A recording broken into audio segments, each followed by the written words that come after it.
Perfect. Okay. I'll go ahead and testing 1, 2, 3 as well. It sounds like I'm working too. Yep, you're there.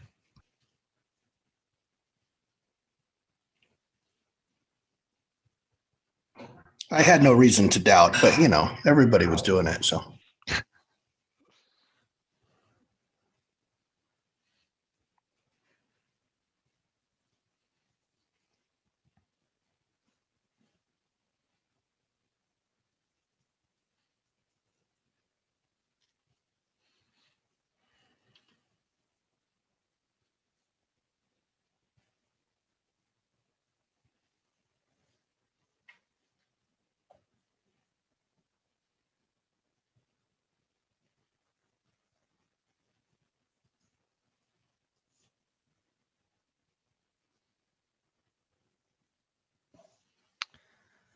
All right, good evening, everyone. Welcome to City Council meeting for Wednesday, October 28th, 2020. All members of the council are here this evening, with the exception of Councilmember Worthen, who I assume will be joining us here shortly. We're also joined by Mayor Dirk Burton, CAO Corbin Lee, and other members of staff. Tonight, before we get started as usual, we need to read this notice of declaration about virtual meetings. Due to the increased threat of serious illness and loss of life by the rapid spread of the COVID-19 virus, the chair of the West Jordan City Council has determined that conducting this meeting at City Hall or at another anchor location is likely to contribute to the spread of COVID-19 and would present a substantial risk to the health, safety, and welfare of the city residents, participants, and observers. Therefore, pursuant to Utah Code 52-4-2074, the West Jordan City Council hereby declares that the meetings of this public body will be held only electronically until further notice. This determination will expire in 30 days from the date the chair of the West Jordan City Council signs the written determination, and that was signed on October 8th. And looks like Councilmember Worthen has joined us, so let's add her as we jump into our work sessions for this evening. So we've got a couple work sessions today. The first item we have is going to be the 2021 annual meeting schedule. Mr. Anderson. Thank you, Council Chair McConaughey. So typically at the end of the year, we begin working on the 2021 City Council meeting agenda. And so if Council Chair, if you'd like to go to the next slide. Councilmember Whitelock had asked about the National League of Cities conferences, which I've indicated there in purple. I also reached out to the Utah League of Cities and Towns for their 2 conferences, which will be the 3rd week in April, and they moved it in September. Typically it's the 4th week, and we've always moved City Council to the 5th week, which is what's in your packet. But I did receive confirmation that they're planning it for the 5th week, September 29th to October 1st in September. So you can continue to meet the 2nd and 4th Wednesdays in September.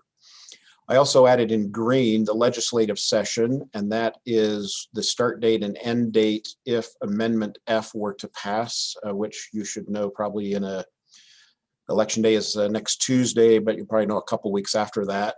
Otherwise, it would start on the 25th and go to about the 11th of March. So it just move a week. So what I've done is just highlighted the 2nd and 4th weeks for January through October. And then November and December, because of the holidays, I put the 1st and 3rd week. So the only conflict really is that 17th of November.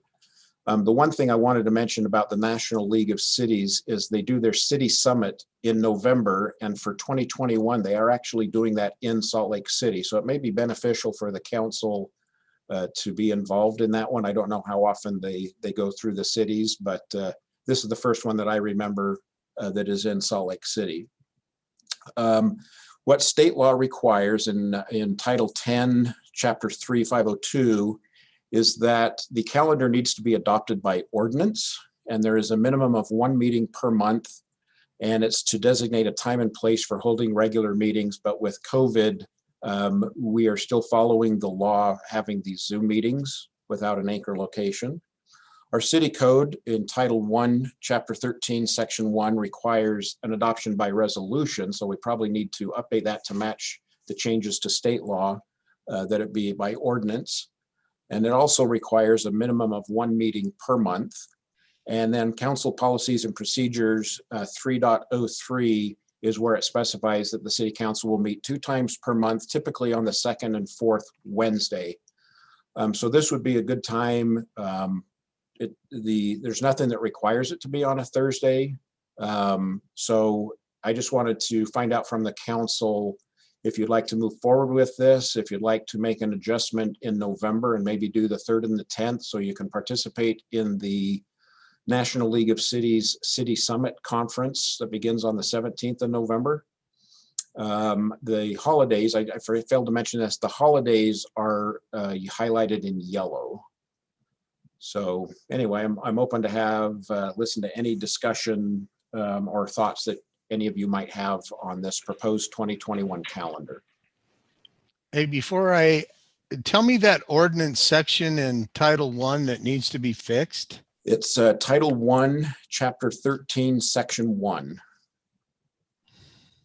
And the state law is 10.3.502, and that does say it needs to be adopted by ordinance. So that's what the hope is, that we can bring this back to you, finalized based on your input tonight at our next council meeting next Wednesday, and adopt the 2021 calendar. Well, I know that Councilman Jacob has mentioned the National League, which is why I asked. And since they're in town, I think it makes sense to perhaps move that meeting just so that if one of us does want to go, that there's not a conflict. So I would be in favor of moving that that November meeting, just so it's possible well- and we don't have to worry about. Will that actually happen in March with COVID? It's not the March, it's the November one. Okay. But I'm curious as to what that, I don't know what that event is. I know the April one is, or the March one is the one that's in DC, I think. Okay. It has been in years past. The November one being in Salt Lake, I don't know if like the event goes into the evening and we couldn't have a city council meeting the same night. I don't know. Obviously, we've worked around, this ULCT conference with travel and things because, a couple of times we've left like city council meeting and driven to St. George that night or flown, and it's been just icky and late nights. And so we've worked around that, but I don't know if that's how much of a conflict it really is. And I don't know what's involved with the city summit. Yeah, and I don't have the details on that. They're still planning it. When I did talk to the league, the Utah League, they indicated that their plans right now are to move forward with on-site, depending on what COVID does. And the National League is still planning to do on-site in March and November, again, depending on what COVID does in the spring. It could go virtual. I'm pushing all my plans to 2025. So, just in Bite case. your tongue. Right? Be Yeah, a why- little more I do positive. concur. I do think it's- concur on the November 10th date. I think that would be a good idea. Just optimistically speaking, but I think still. it's crazy optimistic. You're still making plans. No, I just said 2025. Everything just, in fact, I'm not even going to age till 2025. No more birthdays. There you go. I like Right, that that's a one. good I do one. want to point out, though, that if we do that, that puts us with a meeting on the 27th, the 3rd, and the 10th. So 3 weeks in a row. And then 3 weeks with no meeting after that. So it does kind of sandwich them together. I'm okay with it either way. I'd prefer leaving it on the 17th, but I don't care. Then we can leave it on the 17th. That's fine. I think you have good logic. If that's quite a ways away. It's a year away. So if somebody decides they do want to go, it's nice to have it open. I would suggest let's tentatively leave it on the 17th. However, we asked Mr. Anderson to find out what he can. So if we need to adjust, we could. The other thing to consider, Planning Commission meets on the off weeks, right? So they're not planning to meet on the 16th. So we could bump this back a day to the Tuesday if necessary, potentially, right? Yes. Actually, yeah, you're right. They meet on the off weeks, but in that month, we are proposed to be meeting on the off weeks. So they would be meeting on the 16th. They meet on the 2nd and the 16th. First and Have third they Tuesday. set their calendar yet? Because maybe we can invoke first come, first serve. We could do that. Slid in first, Neener. right? All right. Sounds like there's still some questions around the 17th, but we'll leave it tentatively there for now. And then the other one, just to point out, because we're going to be running into this in January pretty quick too. We also have that compression with the schedule there. Let me see if I can get my calendar to move a little bit on the other screen. There we go. Because right now our December meetings are slated for December 2nd of this year, December 16th of this year. So we don't meet from December 16th until January 13th. So we've got a good significant gap right there as well. So just kind of a I heads didn't up, even we'll see ask this, for but a Christmas present. the other thing I'll throw out is it used to be that our ordinance required that we met twice a month instead of just once a month. State law only required once, ordinance said twice. So prior council removed the requirement to meet twice, so that should there be something come up like this, if there's not a compelling need for the council to meet, as long as we meet once a month, we're still compliant with state and city code. So there's the potential to axe that potentially. And I do see that the American Planners Association conference is May 2nd through May 8th, if anyone has any interest in that. So that wouldn't conflict with any proposed council meeting. Other than that, I think everything else looks pretty good. Before we leave calendaring, I have a question. Fire away. Are we as a council going to do any city events? Like, I don't really know whose breakfast it was that I went to and helped serve, but I felt it was a good community event for the council to be involved with. So at least for me, I would like to see our council have a couple of events that either we take the lead on, or that we are definitely a major part of, not an afterthought. I agree. On that, if we do that and it's of a large nature, would we need the assistance of city staff? And then would we want to make sure we work with Mayor Burton and Mr. Lee?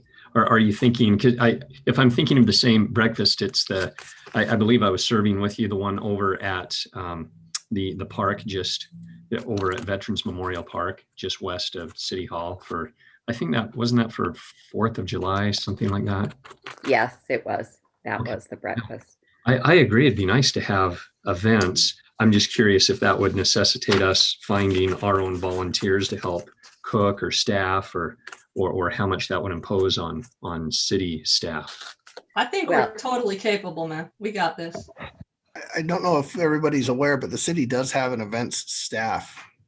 If there's an event they're not planning on doing and we want them to do, we could respectfully ask, hey, we'd like to do a breakfast, and can the council come serve? And the event staff, I'm sure, would be very accommodating, and smiles and rainbows and unicorns, and happy to help us do that.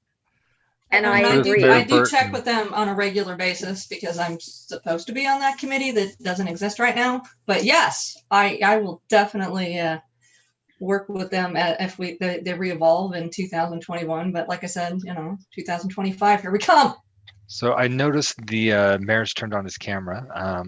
Mayor, would you like to speak to that question? We would be happy to do that. In the past, it's been on, as you mentioned, on the 4th of July. We've also done one on Memorial Day. So we could do either or both, and we'd be happy to work with you on that, or you work with us on it. Either way, just call me the screen. We'd be happy to do it. Great. Thank you. The two requests the council office have received from council members are a breakfast, whether it be the 4th of July, which is a Sunday, so it'd need to be the 5th, or a Memorial Day on May 31st. And then the other one was a request to do something on Veterans Day, November 11th. Or the 3rd of July, by the way. We could spread things Or out. you could do it the 3rd. Compromise Don't and be just do it getting all crazy, three. Zach. Compromise, just hit them all. I would recommend against doing a breakfast just before the parade because that gets problematic. Let's do a barbecue. Council, if I might chime in, sorry to interrupt. I want to agree with Chairman McConaughey. A breakfast on the 4th of July itself or the day that we're doing the parade is a little bit problematic. Just our event staff is one person now. We hope to get that staffing back up. We're happy to do whatever the council wants, whatever you direct us to do.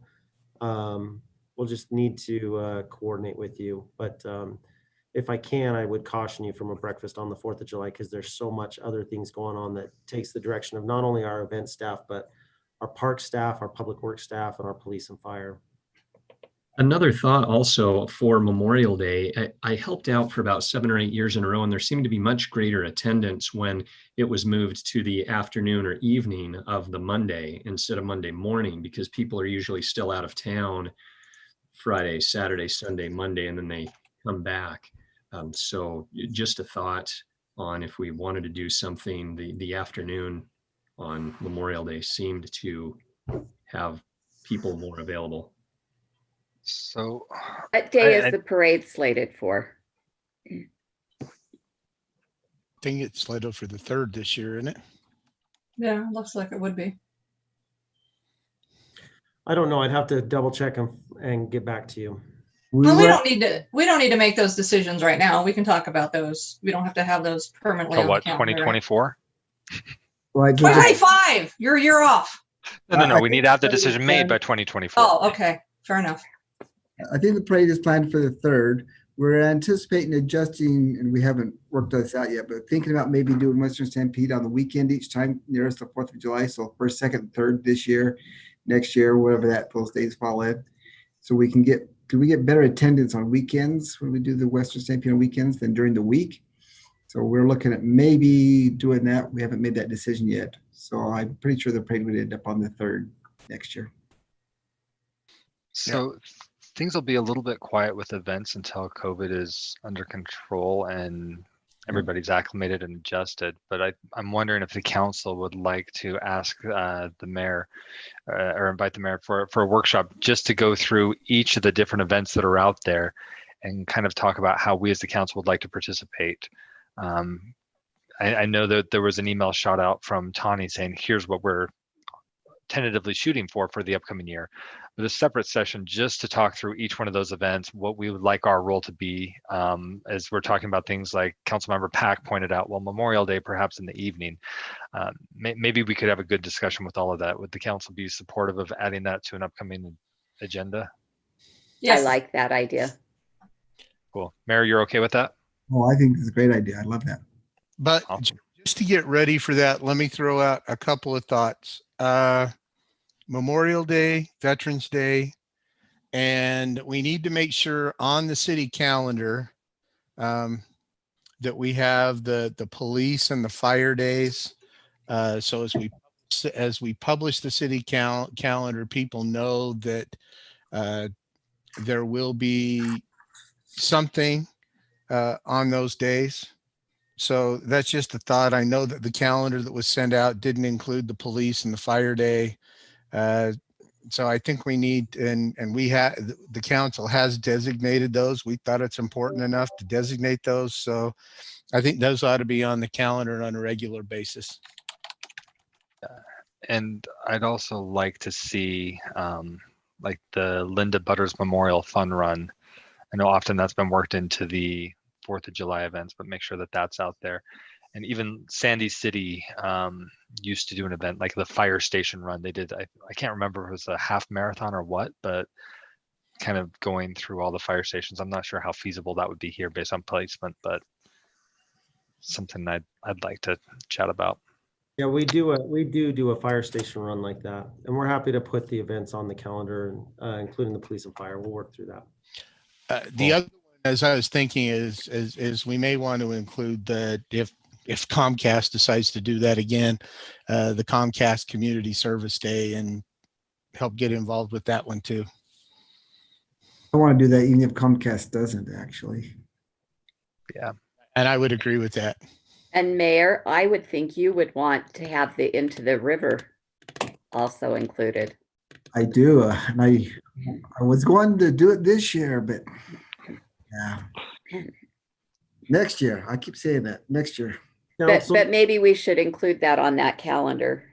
At least tentative things. I mean, everybody, I think, understands that it depends, right?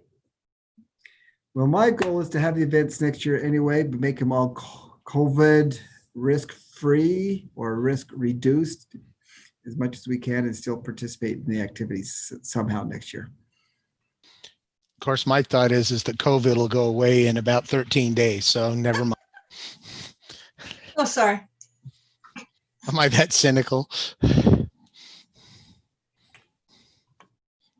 All right. I'm going to wake up from this nightmare eventually.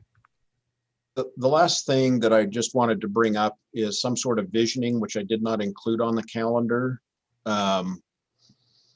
So in the past, under the previous form of government, there was a council strategic retreat, strategic plan. As I've reached out to other council office directors, most of the cities that I communicated with that are in this form of government, when I told them what we've done in the past, they had expressed that they don't do that, but they wish they did. There's Salt Lake City holds 2 workshop retreats per year to discuss and set priorities for the year, typically determined by the new chair and vice chair. They meet in early spring and then in fall. Their council brings in outside consultants to help them. And then depending on the topic of the workshop, the mayor and administration are invited to participate. When I talked with Mr. Lee, he had indicated that he would like to, his desire would be to involve the council with some outcome oriented discussion and pre-budget. I know the council has discussed getting to the budget earlier. And so I did leave that off this calendar. So I don't know what your thoughts are about some sort of a visioning meeting. I would Halfway through love the- a collaboration meeting early enough that we can have some budget discussions early on so that the administrative side knows what the legislative side is thinking. And when I talked with Mr. Lee, he was hoping that the visioning with the council visioning with the executive staff would be November, December this year, and possibly November, December next year. So that's the idea. And like I mentioned, as I talked to other cities, Salt Lake City is the only one that does involve the executive branch. The other cities in this form of government don't do it with the executive staff, but wish they did. And so that's in addition to the retreat that we would usually have in January. Yeah, and I don't know that I'd call it a retreat. I think I'd call it more of a visioning, because what Mr. Lee wants to do with the council is understand budget priorities, what are outcomes the council desires, how the executive branch can collaborate with the legislative branch. It's kind of a different way than how we've done it previously. But only if he can get clickers. If he can get clickers, I'm in. Sign me up. Yeah, I If was there just are any bags of peanuts, I am out. I think the most effective part of any of the strategic plan sessions that I've been a part of was that time we did have the different priorities Peanuts. had their little remote control, and we all voted and kind of helped set direction for which way to go, and there wasn't really any ambiguity. Well, and I agree that what we should be looking at, particularly going into this next budget year, is what our priorities are, how much we're willing to spend, things like, do we want to replace reserve money? Do we want to start putting money in capital reserve funds? Those kind of things. I think we need to have some of those types of discussions early on, so that the administration can look and kind of at least know that we're playing rugby instead of softball, or we're playing football instead of basketball. And they know, we've kind of defined what the rules of the game are, or at least what the playing field is, so that they're not doing this blind, so that come March, April, May, that all of a sudden things change or are weird because we hadn't talked. So I like the idea of talking and setting up at least what game we're playing and how big the field is, or how small the field is, or anything like that. So can we maybe ask Alan and to get with Corbin and like get us a few different dates to choose from, and then survey us to see when it works best? I'd like to focus on the content first to find out how much time is needed.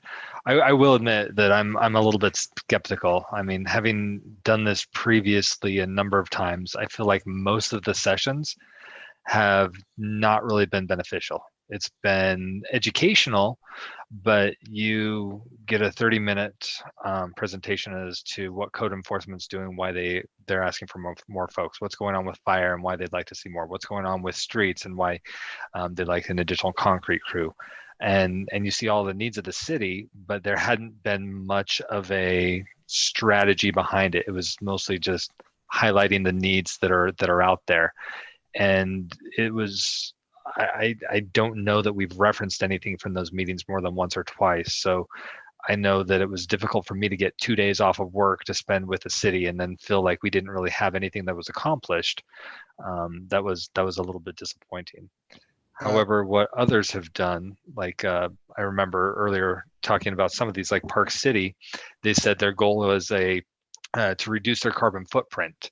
So when budget elements were brought to the council, it was going to show, okay, well, what's IT going to do with their budget to help reduce their carbon footprint? What's Parks going to do to help reduce their carbon footprint? So if it's clear that we're setting, here's the priorities, here's the outcome that we're looking for, and if we keep it with the mayor's senior staff, rather than making this like an educational how the city works, I think it could be very helpful. But I'd like to sit down, I think myself, Kelvin, Alan, and Corbin, and figure out what items would be helpful for the council, and then bring that back so we can figure out, do we just need 3 hours on an evening, or do we need to block out a whole day that we can take off, or is this 2 days? Well, and I agree with you. I don't want this to turn into each division, each directorate saying, here's why I need money. This should be, and obviously we set the tone for the budget, but the mayor's got some latitude, and we need to work so that the mayor and our priorities are such that they're kind of in harmony. There may be some friction, but at least we're close to understanding. What I don't want to see is budget year 2021 becoming okay, we've come out, for example, all right, we're coming out of COVID. So we're going to turn on the spigot, and we want to spend the same budget level that we were 3 years ago. Because we know what happened with the budget last year, and we ended up being 3 million in the hole. So as long as we go in understanding that this is collaboration between the senior people, between the elected officials, trying to figure out where we see the budget go, and then I'm okay with that. If it's just a dog and pony show for staff to come and say, well, here's why I need 3 more code enforcement officers, and here's why I need 6 more events people, and here's why I need 20 more police officers, and all of those kind of things, that's not beneficial. So we need to, I agree, Chris, we need to figure out what the goals are, but and let the time drive it. I don't want to do 2 days. I can tell you right now, I don't want to do 2 days. One night, I think 1 4-hour block at night or something would work. But yeah, those are just a couple of my thoughts on that. And that's the reason that I am purposely not using the word retreat or strategic plan, and it's more of a visioning meeting. Because I from my time on the council, I agree with you, Chris, or Councilmember McConaughey, that it did seem sometimes like a dog and pony show, and purposely I'm leaving retreat and strategic plan out and just mainly calling it a visioning meeting or conference or whatever you want to call it that way, but to have a different dialogue. So I'd be curious, I felt like the last combined meeting that we had with the Planning Commission, City Council Planning Commission, went relatively well. I feel like the topics had been relatively refined. There were questions that went out in advance. People were able to be surveyed so that we could figure out where we wanted the conversation to go. So it wasn't completely nebulous. And there were finite items that we were trying to determine. Would you like to see something along sort of a similar format to that, or what recommendations or modifications, council, would you like to see for that conversation? Yeah, I think the more that we know in advance, we can study up independently and then be able to have more informed, efficient conversations where we've already passed the brainstorming phase. And now we're all a little bit more on the same page. Great idea. Mayor, Mr. Lee, we've kind of been putting words in your mouth and speaking for you. Do you want to share your thoughts on this and what would be beneficial for you? Or This is good. I like hearing what you want to present to us so we know what to take back and use. So you create that first part. I think that's a great idea on what you want to see envisioned and how you want to see the budget go. And then what we'll do is we'll take it back and we'll meet with the staff and we'll find out how they can accomplish that and what the cost will be to do there.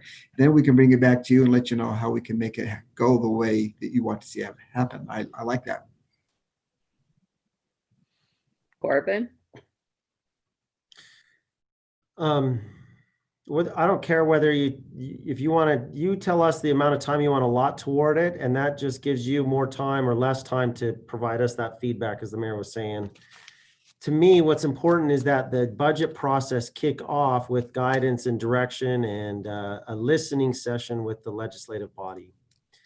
We're going to spend January, February, March working very hard on the budget, April, and if you want the budget earlier, we've got to start this off earlier.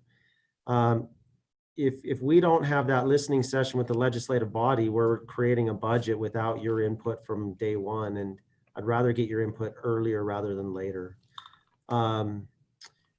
If you don't want to have time with each department head here and kind of where their stressors are, where their needs are, that's fine. I get that. You should know there are stresses and pressures in every single department.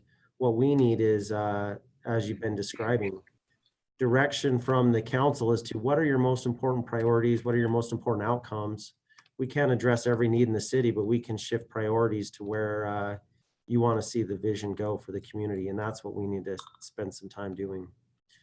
We haven't really, oh, sorry, continue. Oh, so I do feel strongly about it occurring as early as possible. When we've done the strategy meetings in late January in the past, I think that was too late. I'd like to see it November, December, very first week of January, somewhere in that time frame. In the future, those are my feelings about 2020. In 2021, November 2021, we have the potential of having new council members. And at that time, I think we need to do that same type of visioning, budget, strategy meeting, but it's also time to get to know, listen to these new council members possibly, and give them time to get acclimated and ask a lot of questions and get to know their fellow council members as well. So this meeting in November 2021 may serve a little bit different purpose. And with what Corbin's saying, another thing that I don't see on our calendar, don't know if administration has planned it, but legislative priorities, where if there isn't a date set already, we're too late. We have Because it. we're at the end of October. They need it by November, or it's just too late. So, sorry, Mayor, go for it, and then I'll chime in after. Tentative date scheduled, and we did it after the election, so whoever wins the election will be at that meeting with us. Do you have a date? Yeah, Tony, do you want to tell us what that date is? I But know you're keeping it a secret, huh? I do that sometimes. No, I thought it was, isn't that next council meeting's work Yep. session? The fourth is with the fourth work session. It was scheduled for tonight, but the lobbyists could not make it tonight, so we bumped it to the fourth. So the legislative priorities will be next week with the lobbyists, not with the electeds. Well, I don't care about the lobbyists. It's the electeds that I think our elected body should meet with. So Alan's that's a right. shame if we haven't arranged that. Alan's right. It's on the 4th. Thank you. Next meeting. And just to clarify, I want to ensure that I know what stressors are going on in departments, but I think we're just saying that this wouldn't be the best forum to have that communicated. Of course, we want to be informed and care. Yeah, and when you're sitting in the prior meetings that we had, that was a lot to hear and a lot to get thrown at you. You tend to remember the first one or two presentations and the last one or two, and everything in the middle kind of was easily forgotten. And that's a big part of the reason why you've noticed perhaps on the first council meeting of each month, we have the departments give us kind of an update as to what they're doing, how things are going on, the department measure reports. So we've heard from police, we've heard from fire, we heard from events or communications, and we're going to continue doing that rather than having us carve out 2 days to kind of sit and listen to that. We want to keep that information coming just routinely each month. And it also gives us a little more flexibility. If there's a department that needs to be heard a little bit sooner, we can adjust and bring that up. So we're still going to get that information. It's just in a little bit different forum. The other thoughts going along with, the combined city council planning commission meetings, we don't have those on here yet. Do we want to do a similar arrangement to what we did last time, which was a month that had like a 5th Tuesday? It's like June 29th. And I guess it'd be June 29th and August 31st, or November 30th is probably a bad idea. Yeah, in the packet, you're right, it's not on this calendar. I didn't want it to get too busy. The March 2021 is kind of hidden by the purple box. Tuesday, March 30th is a 5th week. And then June 29th is a 5th week. And then September September doesn't really have one. The next one isn't until November 30th, but that may be not a Bad good idea. time. Yeah. So should we also plan on combined city council planning commission if the mayor's amenable to those 2 dates, the March 30th and June 29th? And just a question on that, do we want them on Tuesdays or Wednesdays? I know traditionally we've kind of done like 1 year, 1 day, 1 year, another day. I'm easy either way. Just wanted to clarify. Going from memory, I thought we had done Tuesdays because for planning commission, that was the day that they were used to be in there. Mm-hmm. We could do either. Well, August does have a 5th Tuesday too. Oh yeah, sorry, thank you. The question would be, is March and June too close, or should we do March and August. August, I would worry about, well, I guess you've got the same worry with vacations in June as well, don't you? Because it's the week before the 4th or it's the week before Labor Day.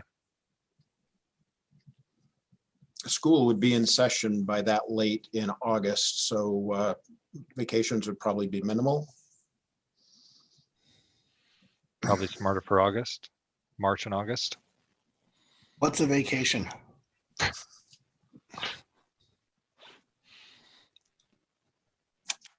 All right, thumbs up, yay, nay.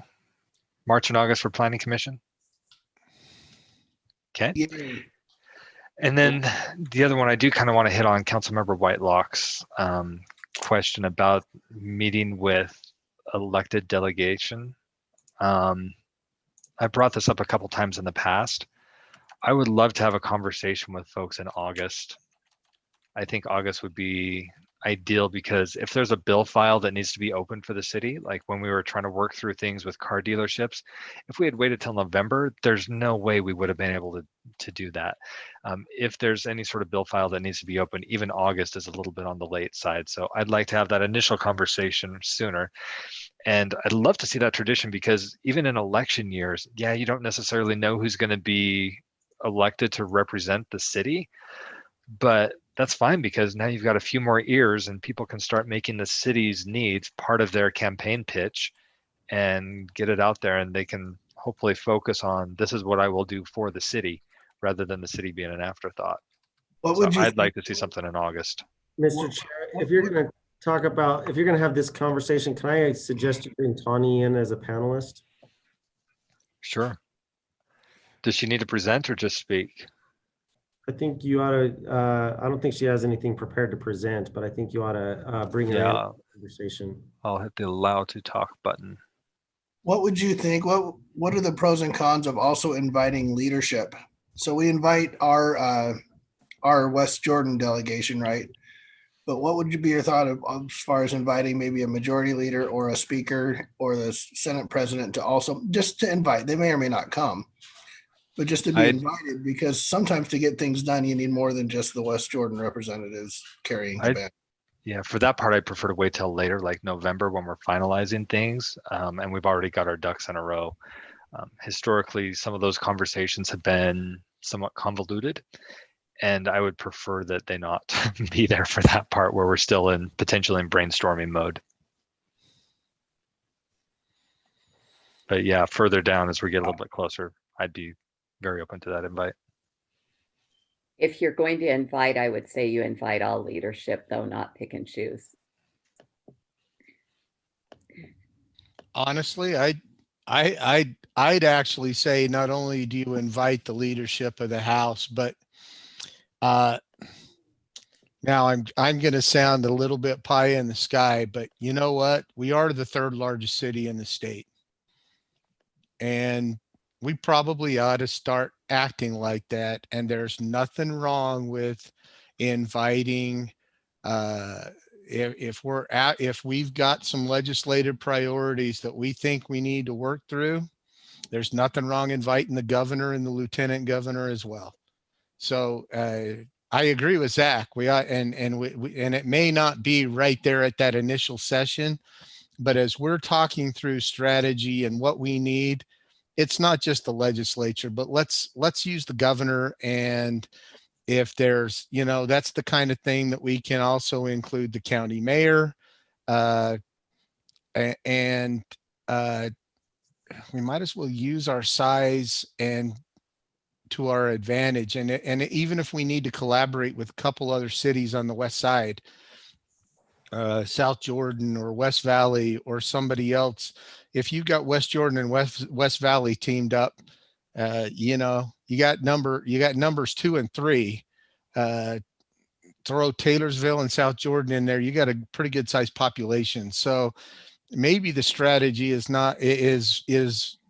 we're talking about August is what our priorities, but when we start to present those, let's invite some other people, and maybe we should be working with the cities around us too, to also coordinate some of those legislative stuff, particularly the west side with transportation issues and those kind of things, and then invite all the power players to that particular meeting. So it might be, Chris, this is Tani. If I can share a few things, I think it might be helpful to the conversation. So we do have a date to meet with our legislatures. We're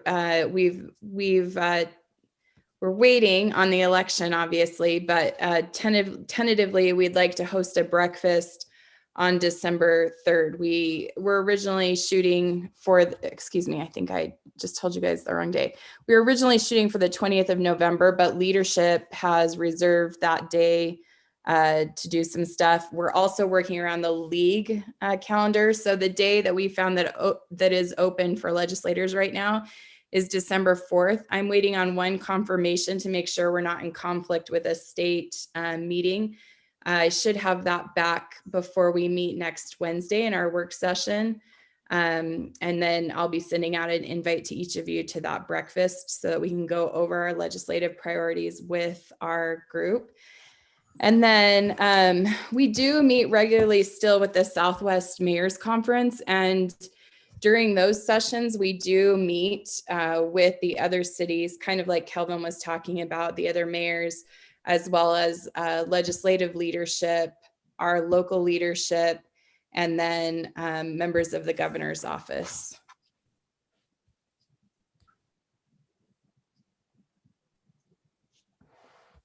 All right, so returning to the calendar then, what we have done with prior councils is have one of our council meetings, we try and keep it short as possible, just the essential items, so that we could be done by, if we start at 5:30, be done by 6:15 at the latest, and then 6:30, have sort of a small dinner with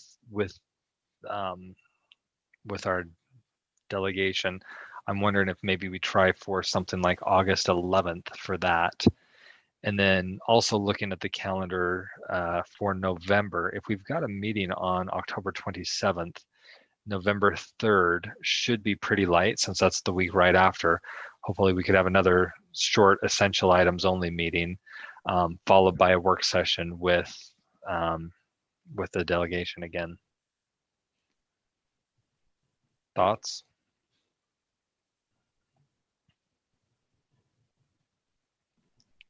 That November 3rd date is pretty close to the election. It may not matter in 2021 as it's not state elections, but that's close to, that will be close to our own elections.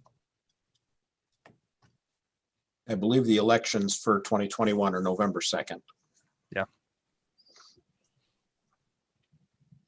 I think it's wise to do an August thing, Chris. I think that's very wise, and a follow-up right before they start the session is also wise. So I guess for me, November, it doesn't matter if it's, if we've done a good job in August, then for me, it can even be later. Should we just plan on that August 11th date, and then from there we'll kind of play it by ear? I like that. Okay, so plan on using the regular council meeting on August 11th. We'll plan on making that one as the regular part of the meeting as short as possible. And then at the end is when we'll have the work session with the elected delegation. Awesome.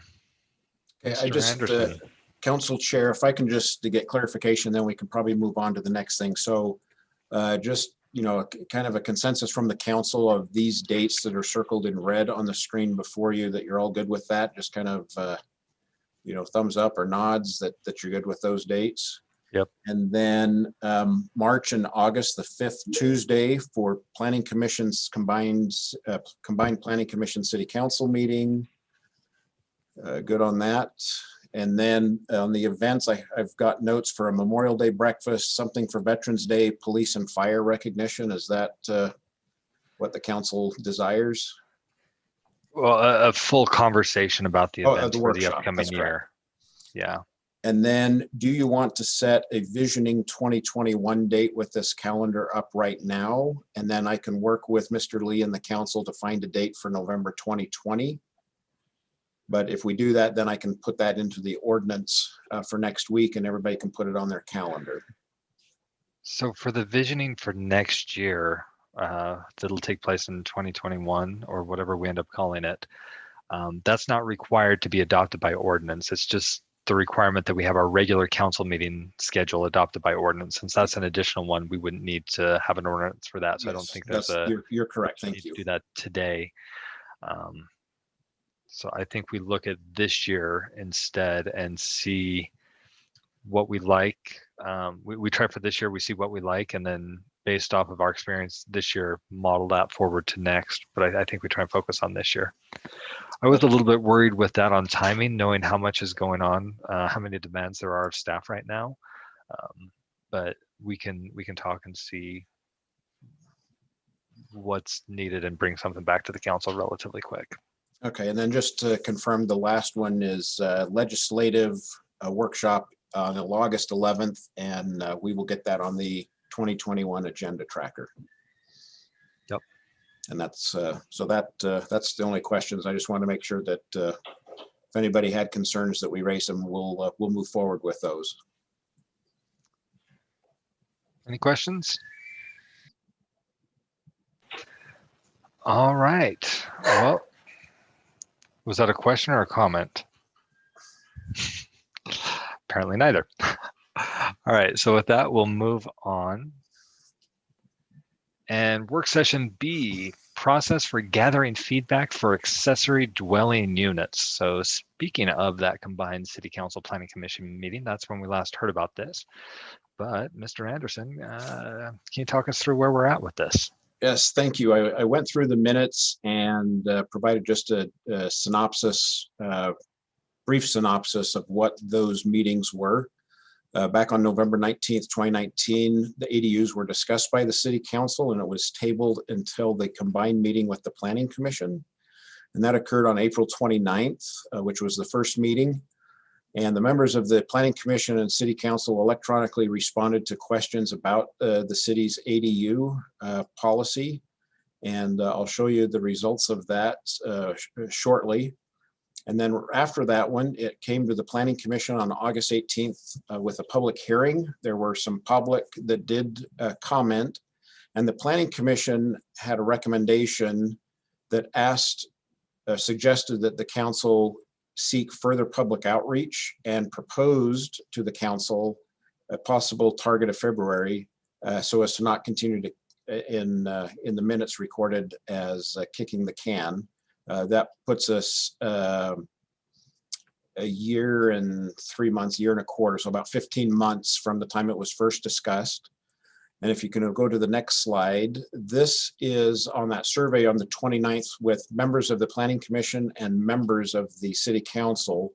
The majority of both groups supported ADUs, and you can see the list there, allowed in all city zones, limited per principal dwelling unit, deed restriction, allow home occupation and businesses in the ADU, setbacks. One of the big topics at that meeting was the number of off-street parking. There is an ordinance where the council for plowing, snow plow removal and such desires off-street parking, that they have a permanent foundation and that they participate in the Good Landlord program.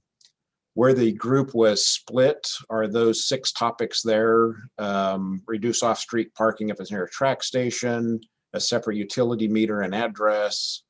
I think that property should, I think that's reside, the property owner should reside on site. And do we allow ADUs, as a council, allow ADUs in front side and corner side yards? And does it need to be architecturally compatible? Again, placement of required off-street parking. And then what the majority of the group was in opposition to was limiting it to 40,000 square foot, which is about a 1 acre lot, requiring consent of adjoining property owners, restricting the size to the gross floor area, and permitting ADUs in new developments. So that's what the the combined council commission survey came out with.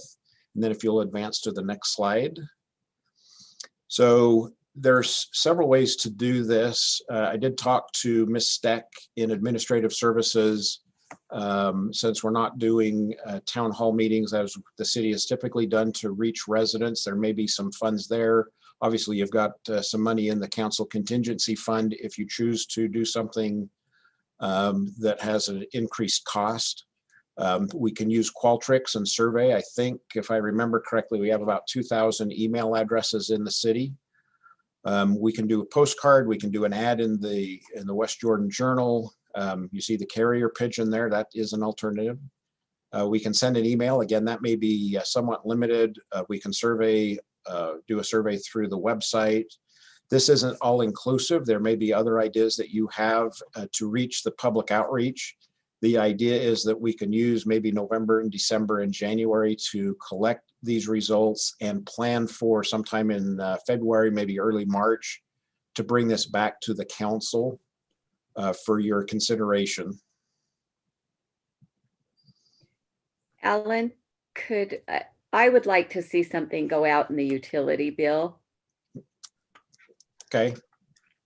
And I'm really disappointed there's not a train on here. But That one's I my just fault. think That's on me. Sorry about that.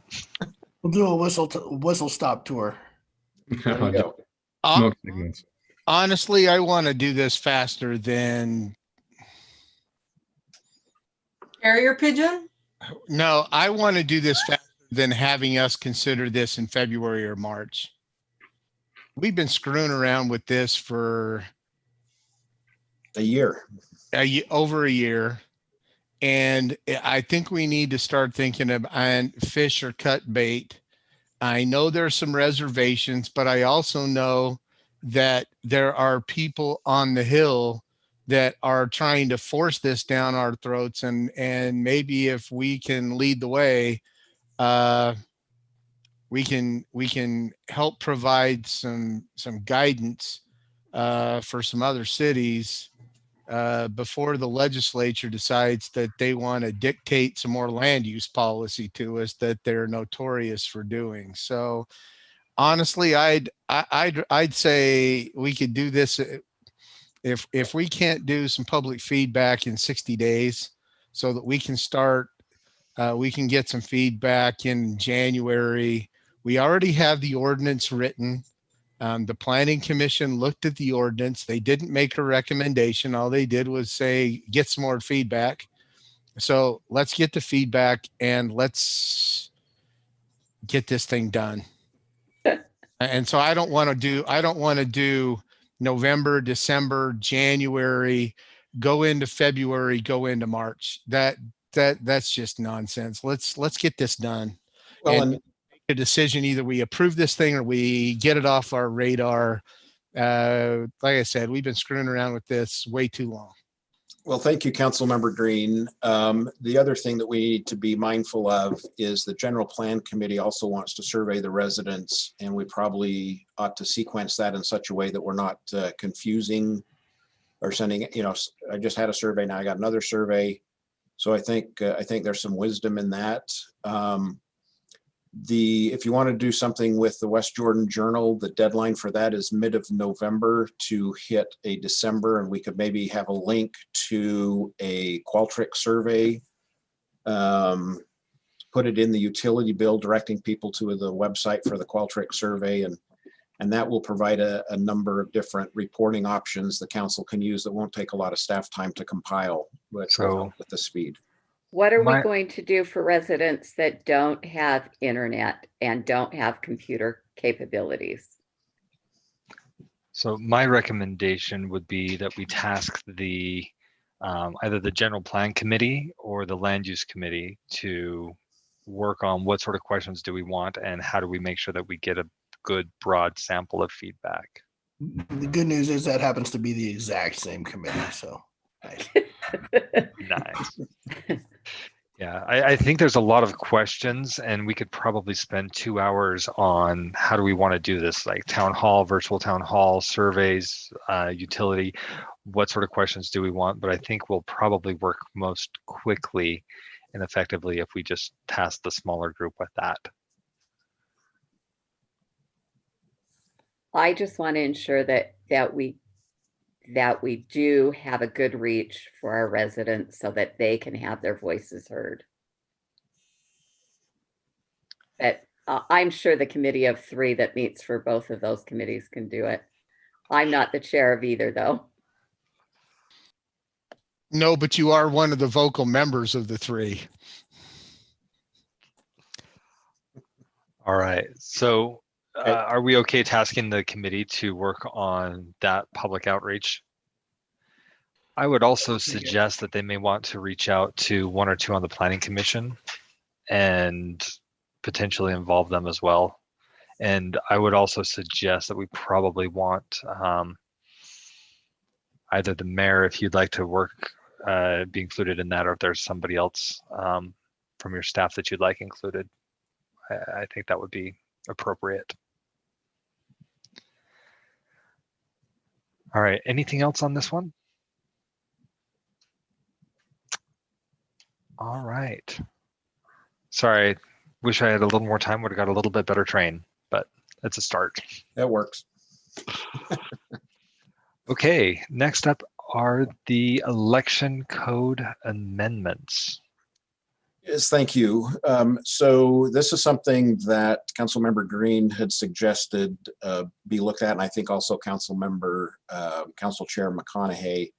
Currently, the election code is found in multiple locations, Title 1-6-3, all of 1-6A, 173, 178, and 184. And if you recall, when we did the Title II rewrite, we took a lot of different individual portions of code and put it into a refined Title II. This is similar to that. It doesn't change any of the content of the election code. It moves all of it to Title I, Chapter 15. And there is, if you can just leave it right there with number 3, it does include clarification on election contribution and expenditure reporting. And the code, you'll see it with the code proposed to be removed or deleted. And it also removes PACs and PICs because those are regulated by the state. So what we are basically doing is any PIC, which is a political issues committee, or a PAC, which is a political, I just forgot what action committee, thank you. They already have to file reports with the state of Utah, and we were making them file within West Jordan. This would just allow the state to regulate those. And then, like I said, it clarifies the election contribution and expenditure reporting of candidates. Everything else that's in the current election code remains. Actually, Alan, there was one other addition. What was that? And that is in the one paragraph. This is to prevent the stuff from that happened in Sandy City. It requires that all current, and Chris, I think this is one that you wanted. It requires all current elected officials to submit an updated campaign report every June. June 15th. If you're not up for election, you still submit a financial disclosure every June. We picked June 15th because it's just after the filing deadline. And so if there's the current mayor or a current city council member, that you'd file a report in June. If you're not going to run for re-election, you would basically file a final report that says, I'm not running again, and here's what happened to my campaign funds. And that's to prevent the things that happened over in Sandy, where the campaign report that ended 1 year had a number like $1,000 balance, and then 4 years later, the candidate had $75,000 in his account. It just allows the council to update the reports. I want to go to his bank. Yeah, I do too. But that actually happened in Sandy, and it caused some ruckus because that 4-year reporting period that didn't have reports that, and what happened is that he didn't on his initial report, there was some goofy things that happened on the initial report, and there was just a lot of conundrum over that particular section. So this one did add that section that we would all be required to submit a campaign report or some sort of financial disclosure, but it's called a campaign report, every June while we were in office. So that is one addition. So sorry, Alan, to interrupt. No, thank you for that clarification. The plan is, unless the council has any amendments or changes that they're thinking of, to bring this back next Wednesday as a business item. The one change I would Line recommend. 29 is different too, isn't it? Sorry, Chris. Isn't Line line 29 different? It basically says at large, we won't have to do a primary. It's just the top 3 win. Am I reading it wrong? Line 29. I think that's in the code that's to be repealed. I know what she's talking about. I think this is, go to the bottom, I think is where the repealed section is. Maybe that's. I wrote line 20. No, 291 maybe. Okay. Trying to think which one it My is. pen was over there. I think it's line 291 instead. The 3 at-large council members each shall be filled by the 3 candidates receiving the highest, second highest, and third highest number of votes. That's how we currently practice. Current ordinance. Okay. But there is a primary if there's more than 6 running. Yes.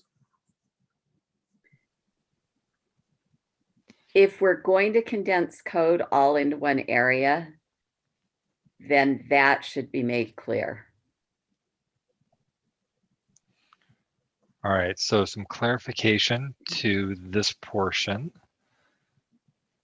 Well, And then to clarify, then you'd have to clarify the next paragraph as well, in B, because it doesn't reflect a primary.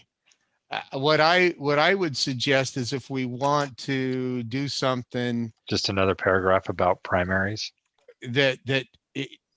it's someplace in qualification for candidates, or general election or something, not to put it in specific for the council members at large and for the council members that are out of a district and the mayor.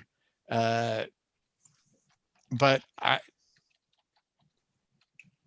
I don't know where we'd put it, but that is current. I mean, that what you've got in front of you there, I think, is current code. But So there's code we other can- place that tells you that there's a primary. And There- my concern is, if we're condensing it to this one area, Yeah. it probably needs to be made clear. Yes, I believe Mr. Quayle is the one who's helping with this, so we can make sure that he's made aware of the council concern, so that we can have that clarified prior to next week. The other one that I wanted to bring up, where did it go?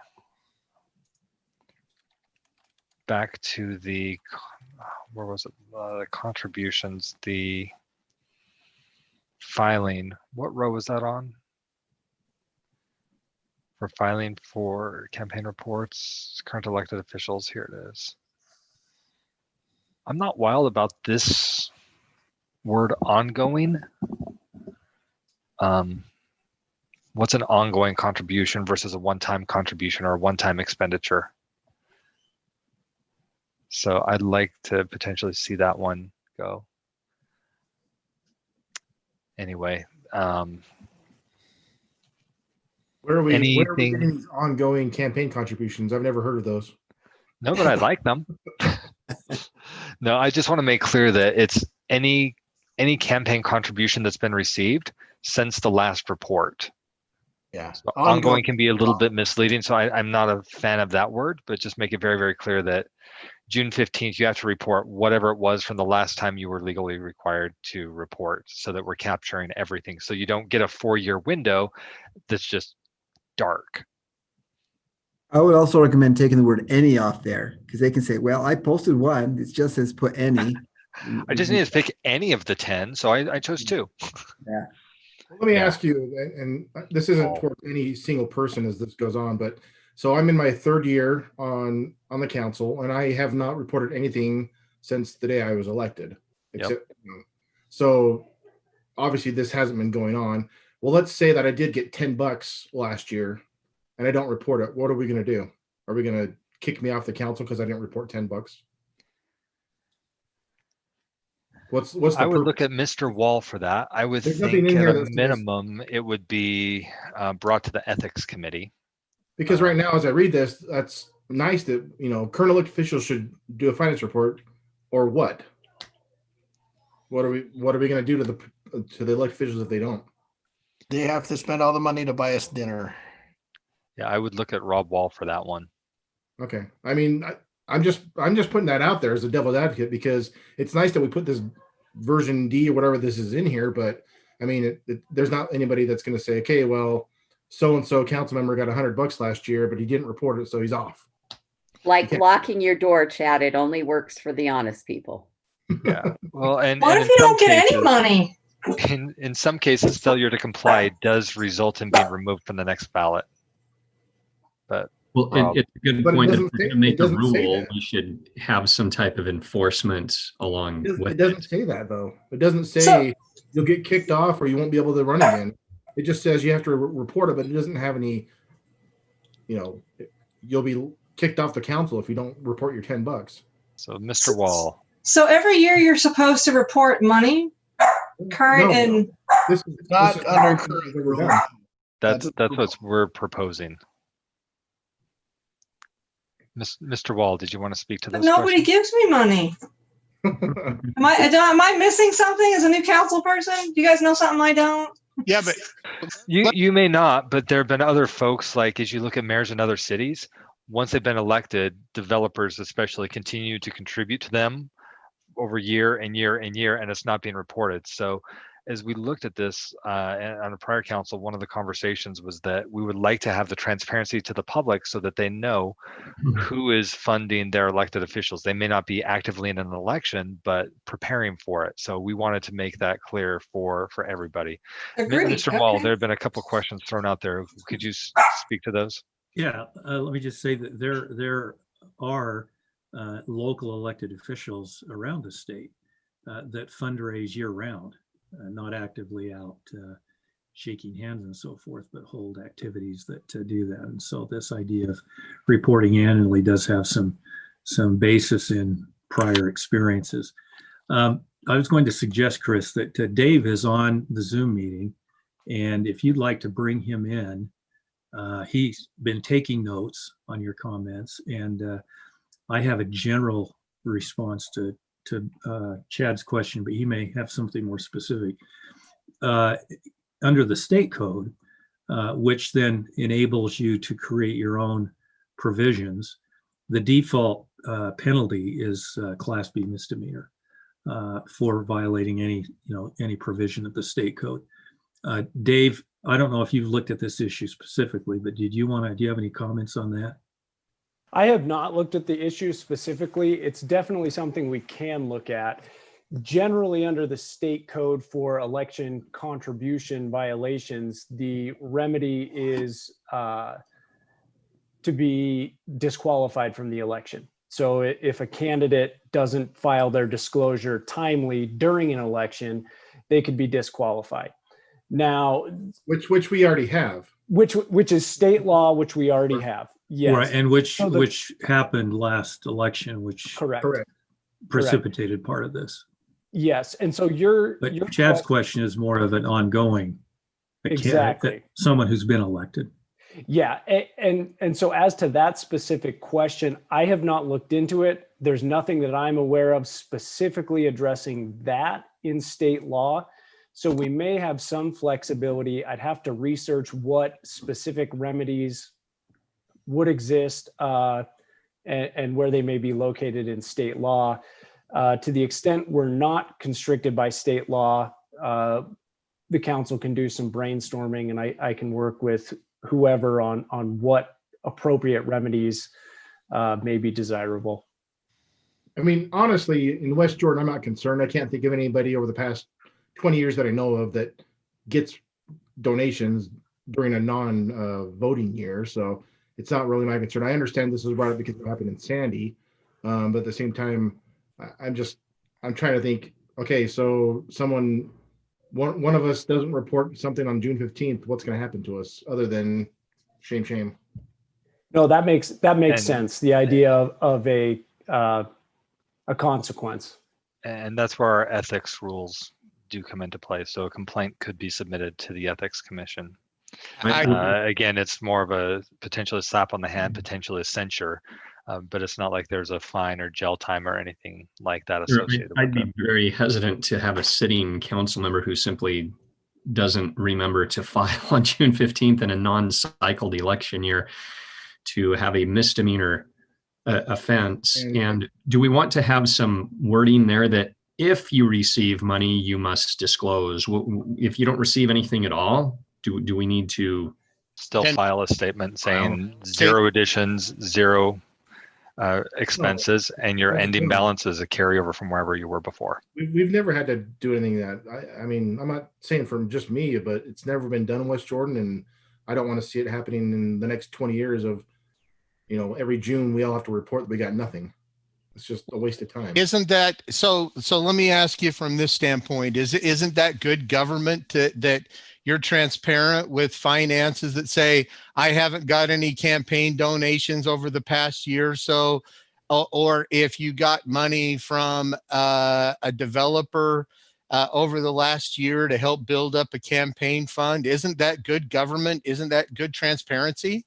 And if you don't have anything, then what's the big deal?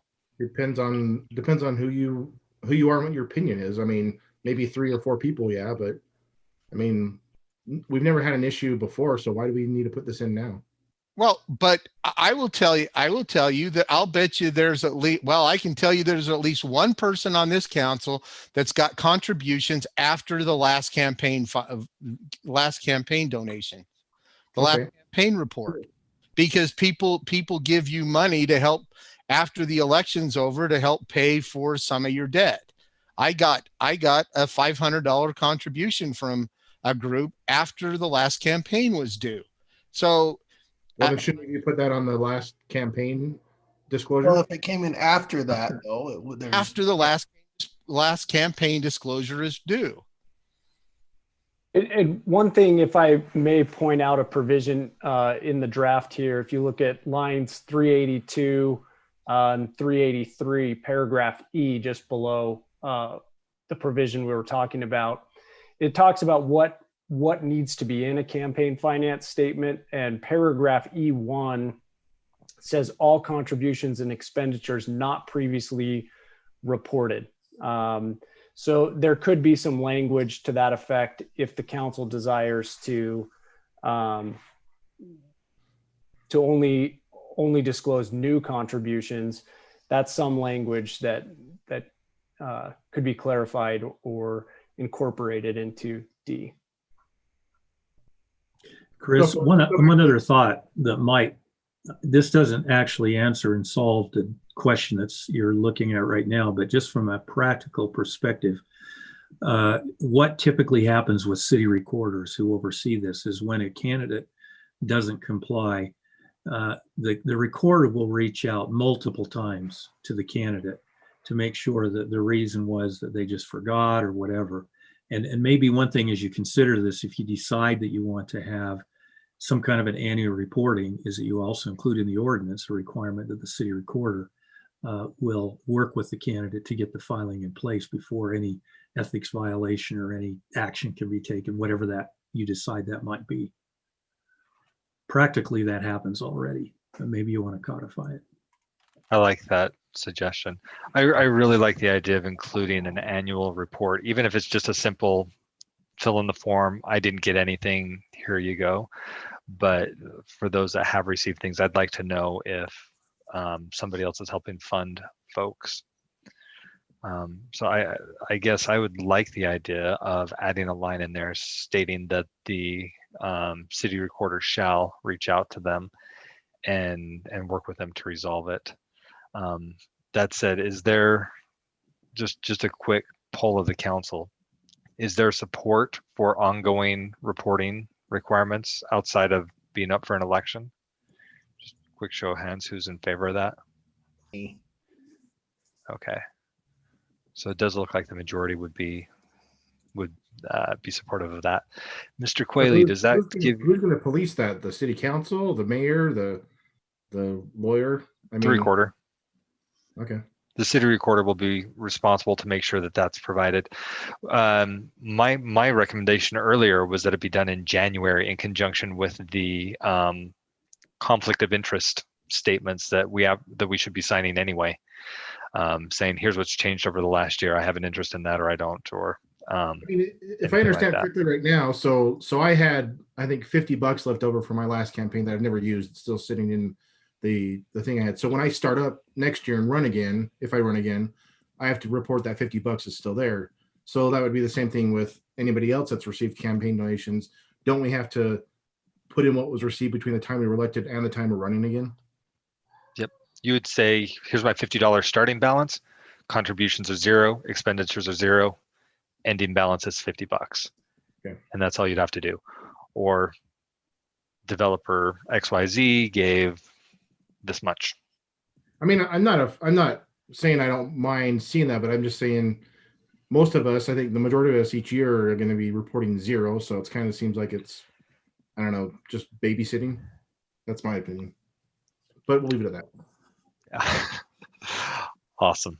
We can all, none of us are getting $1 million. Well, I don't know. Does anybody want to tell us? Anybody here? Anyway, Council Chair McConaughey, that's everything that I've got for the work session. And I'll just add that the policing may be a competing candidate that brings it up in election. So anyway, that's all I have for our workshop for this evening. All right. Moving on then to item D, new business, which is going to touch on alternates for the General Plan Committee. We are very, very short on time. I will do it in about 4 sentences. The General Plan Subcommittee of the Council met. There was a time we only had an even number of General Plan Committee members, which the code really doesn't specify. So there was dialogue about creating an amendment to the General Plan that allows for alternates to be seated by the council that are non-voting. And if a General Plan Committee member can't attend a meeting or resigns, then the alternates would be put into that place so it maintains the odd number.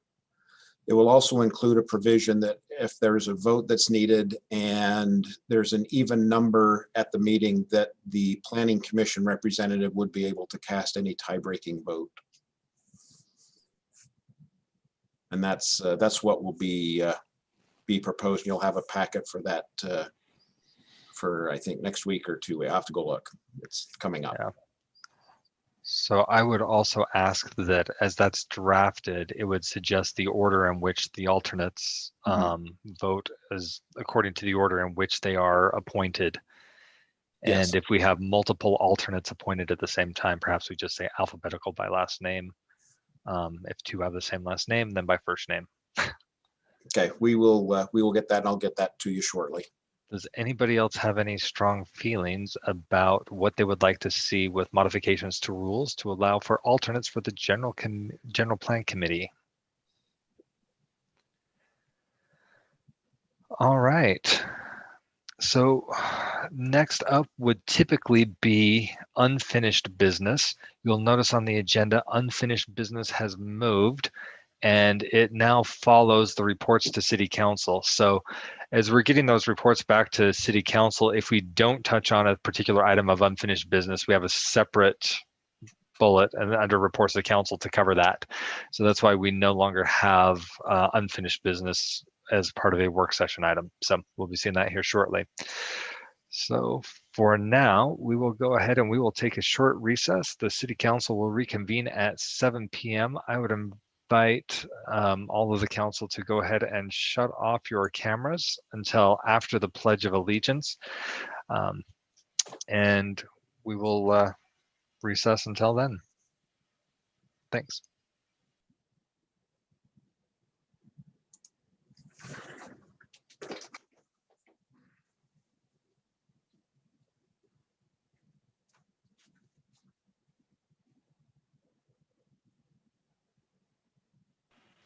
And Mr. Anderson, just a quick heads up, your microphone is not muted, so.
All right, good evening and welcome back to City Council meeting. Today is Wednesday, October 28th, 2020. And as mentioned, we're joined by all members of the present. Wow, we're off to a great start this evening. All members of the City Council are present this evening. We're also joined by Mayor Dirk Burton, CAO Corbin Lee, and various other members of staff. As we start the formal section of tonight's meeting, I do need to read this notice of declaration about virtual meetings, which states that due to the increased threat of serious illness and loss of life by the rapid spread of the COVID-19 virus, the chair of the West Jordan City Council has determined that conducting this City Council meeting at City Hall or at another anchor location is likely to contribute to the spread of COVID-19 and would present a substantial risk to the health, safety, and welfare of the city's residents, participants, and observers. Therefore, pursuant to Utah Code 52-4-2074, the West Jordan City Council hereby declares that the meetings of this public body will be held only electronically until further notice. This determination will expire in 30 days from the date the chair of the West Jordan City Council signs the written determination, which was on October 8th. With that, we'll proceed to our Pledge of Allegiance tonight, which will be led by our Police Chief, Ken Wallentine. Chief Wallentine. Thank you. Good evening. If in a room with a flag, please stand and face the flag and join me in the Pledge of Allegiance. I pledge allegiance to the flag of the United States of America and to the republic for which it stands, one nation, under God, indivisible, with liberty and justice for all. Thank you, Chief. All right, I would invite the council to turn their cameras back on and we will proceed with this evening's meeting. All right, first item we have tonight is to hear from residents. Even though we're not meeting in person, we still very much appreciate hearing from you when you take time out of your day to share your observations, your insights, share news of what good you're seeing, of the good that you're seeing people do around the city, or if you have suggestions, we're happy to hear those as well. If you'd like to share those with us during citizen comments in tonight's meeting, this is the only opportunity you'll have to speak. You can speak to us about anything on the agenda, or even if it's not on the agenda, whatever you'd like. This is our time to listen to whatever you'd like to share. Off on the right side of the screen, you'll see the information so that you can join us through the computer. If you're calling by phone, there are a couple numbers that you can call as well. It doesn't look like anybody tonight is joining just by phone. So if you are online and you'd like to speak, you'll see something that looks kind of like this. You'll see the city logo. Down at the bottom, you'll see the option to chat. We're not actually using the chat to communicate. That's really just an opportunity for you to share your contact information if you have a question that needs some follow-up. If you'd like to speak, hit the little button to raise your hand, and when you do so, it'll turn green so that we know that you'd like to speak. After you're called on, you'll see something that looks like this that says the host would like you to unmute your microphone. When you click unmute now, you'll be able to speak, and you'll have 3 minutes to share whatever it is you'd like to share with us. So if you'd like to speak tonight, please indicate now. I'm not seeing anybody yet, but I'll give it just a minute or two.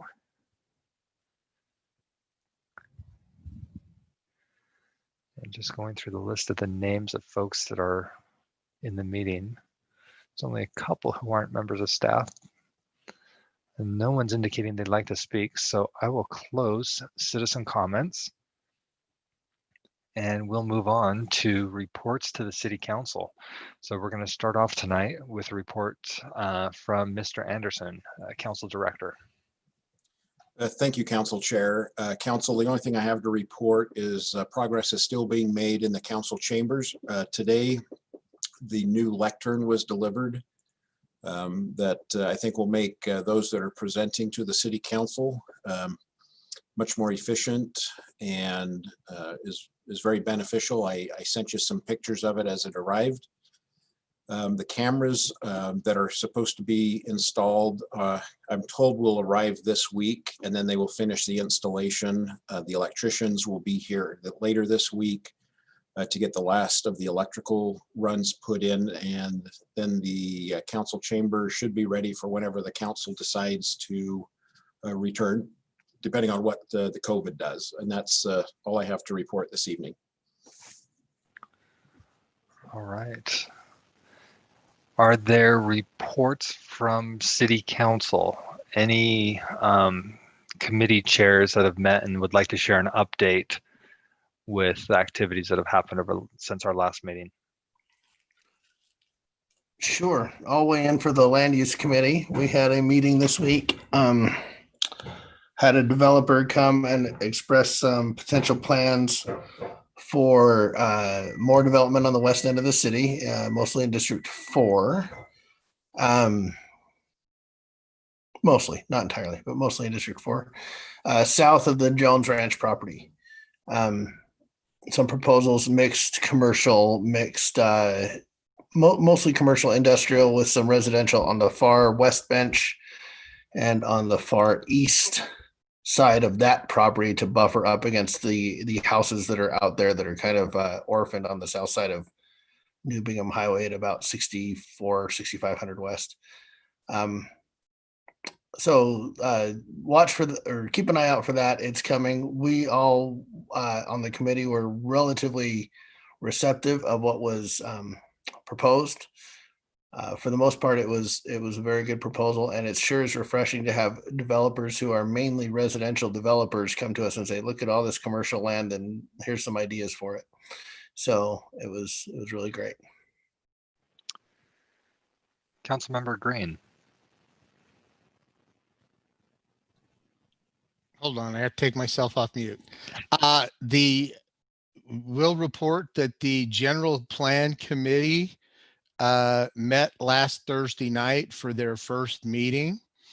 Bob Lively was elected chair. George Sadowski was elected vice chair, and Tiffany Wilhelm was elected secretary. They have started to set up a meeting schedule.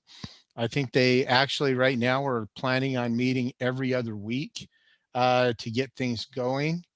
And they're off and running. And so we'll just periodically check in with them to see how they're going. But right now they're off and running with and their first task, their first homework assignment was to start putting questions together to ask residents about where they see the future of the city going, and what the residents would like to see in the general plan. And so for all the residents, we'll announce that more, but watch for that in the future. But like I said, they're off and running, 15 strong, and we look forward to great things from them. 15 strong with alternates on their way. All right, any other council reports? All right, Mayor, we'll turn to you then.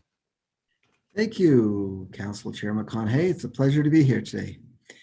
Some of you may have heard, I hope you have, but if not, I'll tell you now. Salt Lake City has put an additional interest in South Valley Regional Airport, and we're very excited about that.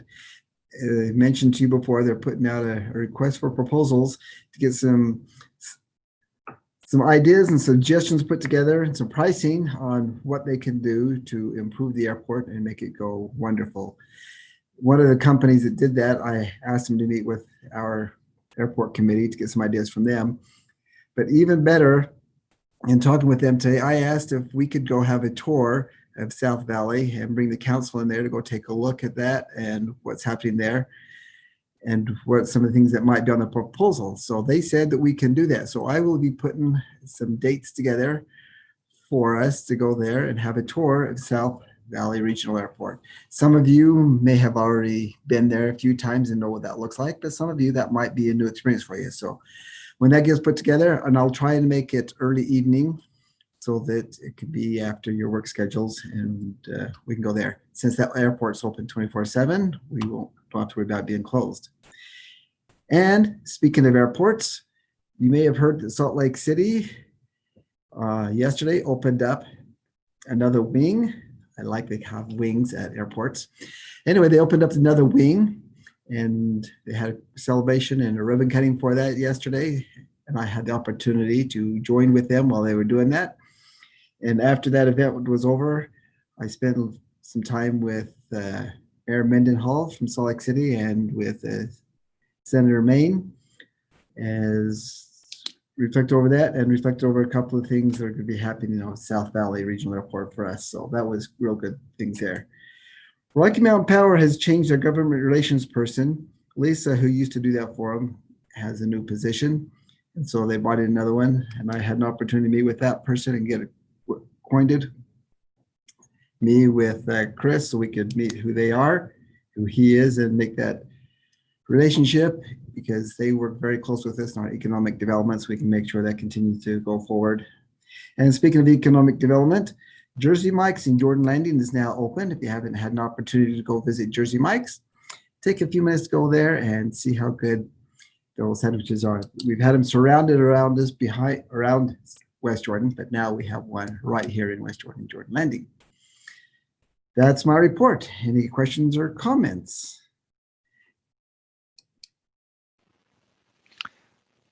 Don't appear to be any questions. Thank you, Mayor. Next up will be CAO's report. Mr. Lee. Thank you, Mr. Chair. I have quite a few items to share with you, and I want to turn a few minutes over to Scott Langford at the end as well. So bear with me. There's a lot going on in community engagement. Tawny and her team are doing an awful lot around the city. There's an awful lot that they're working on behind the scenes that you may not be aware of. We did have a question from the council earlier this week about the status of the website RFP and the process to develop a new website for the city. That RFP went out this morning. It's due on November 18th. The new website, we hope we start work on that new website in January, February, and work on it through 2021. We do expect there to be a potential delay, as many cities are working through this process right now with updating their websites as we've moved so many services to digital interactions. Some of you have asked about, what about our maps? Will our maps and map website capabilities be able to be handled on our new website? The RFP, you should have noticed, is asking for the very best vendors can provide in terms of open API. So our map portals will work, GIS portals. If the council in the future wants to do a agenda management program that will integrate with this new website through that open API structure. Some asked about, what about payments? Can we make it easier to take more online payments? We have already issued an RFP and are rounding out, choosing between the top two for online payment vendor that we will use throughout the city that will integrate with this new website. Those online payments will be handled for all interactions, all transactions with the city, and should include payments not only through traditional credit cards, but also through Venmo, through PayPal, and other newer forms of digital transactions. So we're excited about that. Those things are in progress, and we'll keep you up to date on them. We had a council member ask about the passport office and how things were going. The passport office is going very well. Tawny and Tangi have been providing great leadership there. Recently, we moved to no longer requiring an appointment for the passport, but allowing walk-ins. We've added some evening hours and some weekend hours, as the original plan all along was to do some evening and weekend hours. So for example, those hours are very popular. And the 3 hours we're open on Saturdays, we had 11 appointments and 3 walk-ins. That's right now during a period when it's very difficult to travel internationally. I believe we're the only passport agency in the state to offer weekend hours. And so that's going to be very popular in the future as well, I'm sure.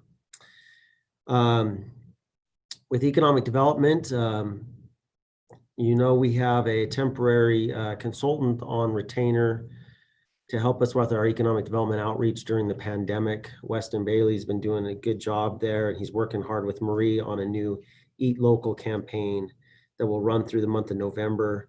This is a month-long effort to feature online, social media programs, and print advertisements in the West Jordan Journal to encourage people to visit our West Jordan restaurants, patronize them. The City Journal has been a very good partner with us on this. The City Council has been very good to help and participate with the Mayor's office on this. Thank you for that. Also on November 7th, just want to make you aware, from 10 to noon, we're going to have our shred event. We do this quarterly. It's in the parking lot here at City Hall. So if you have need of that shred event, I know it's very popular. It's going to be on November 7th from 10 to noon. Moving on to the police department.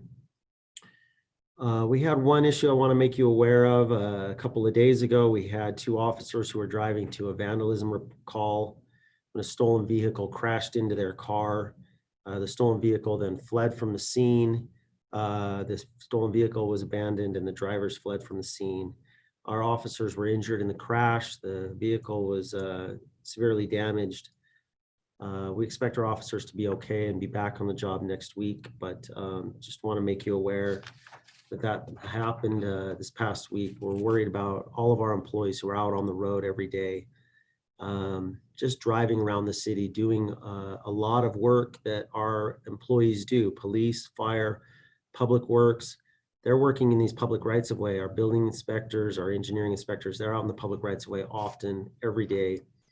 That's dangerous work, and we're grateful that they've been able to be safe. They're very careful, but occasionally there are accidents. We want to keep you abreast of some of those that are perhaps more serious. I've been informing you from time to time about a leak we've had at the water tank at the corner of the Sycamores and U111. As you know, this was damaged from the earthquake. It's been leaking. However, because of the vitality of that tank to our water system overall during the summer months when we're in higher water use, we did not take that tank offline to repair the leak yet. We have since taken that tank offline. We're able to meet the demand without using that tank at the moment. We're able to slow the leak down a bit, but more importantly, the design work for that repair is done. It's out to bid right now. We hope to get that work done as quickly as possible. We estimate the repair cost for that is going to cost around $575,000. Fortunately, because it was caused by the earthquake, we have earthquake insurance to cover the majority of the expenses for that. Our portion of the payments will probably be about $100,000. That's it from me, but if you would give Scott Langford a few minutes to just update the City Council on training with the Planning Commission that was being asked about last week, that would be helpful. Thank you. Thanks, Corbin. Thanks, Council. As part of the one of the questions that came from the Joint Planning Commission City Council meeting, the question of Planning Commission training came up. And so briefly, it was common practice before COVID to hold monthly trainings, typically during the first Planning Commission meeting of every month. And that was provided by planning staff and our city attorney's office. COVID has kind of put things on ice. So at first we thought it was going to be a temporary deal, but it continues to linger. And so at our last Planning Commission, we resumed our meetings. And in fact, we had a great conversation with the commissioners on what they felt like they needed to learn more about. And so for the next 3 months, we've got our topics lined out. This next meeting, we're going to be talking to them about due process. In December, we're going to be talking about the differences between the Planning Commission's role in considering administrative applications, the quasi-legislative and the quasi-judicial applications that periodically come to them. So, and then coming up in January, we'll have our kind of our annual sort of a traditional first meeting of every year. We talk about open meetings law. And then the council probably should be aware that when new commissioners come online, they're given a general training packet, and that includes references to the Utah League of Cities and Towns and the American Planning Association resources, both the national and the local Utah chapter. And so even during our monthly trainings, we typically draw from the tremendous amount of resources that the State Property Rights Ombudsman Office has created, as well as the league. And they've got a great library of training videos that answer all sorts of questions that are applicable to land use. So that is our general training schedule in a nutshell, and we look forward to continued training, and we've got a number of new commissioners, and they've got some great questions. So we'll continue to march on.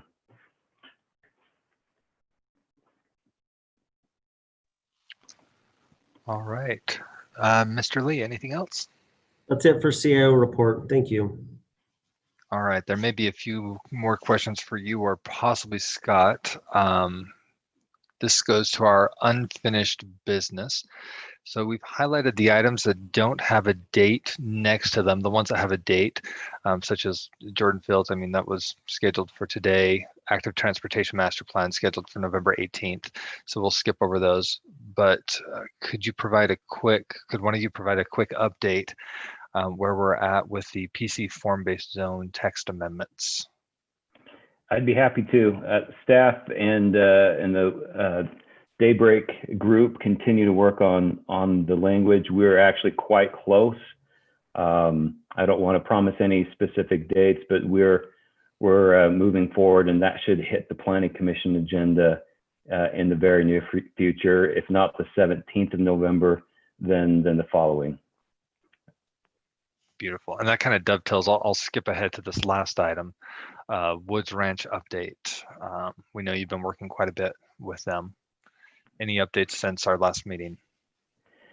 Yes, indeed. We continue to have multiple meetings with the Wood Ranch development team, and I believe, Mr. Lee, did you send that email out with the update to the council on the status?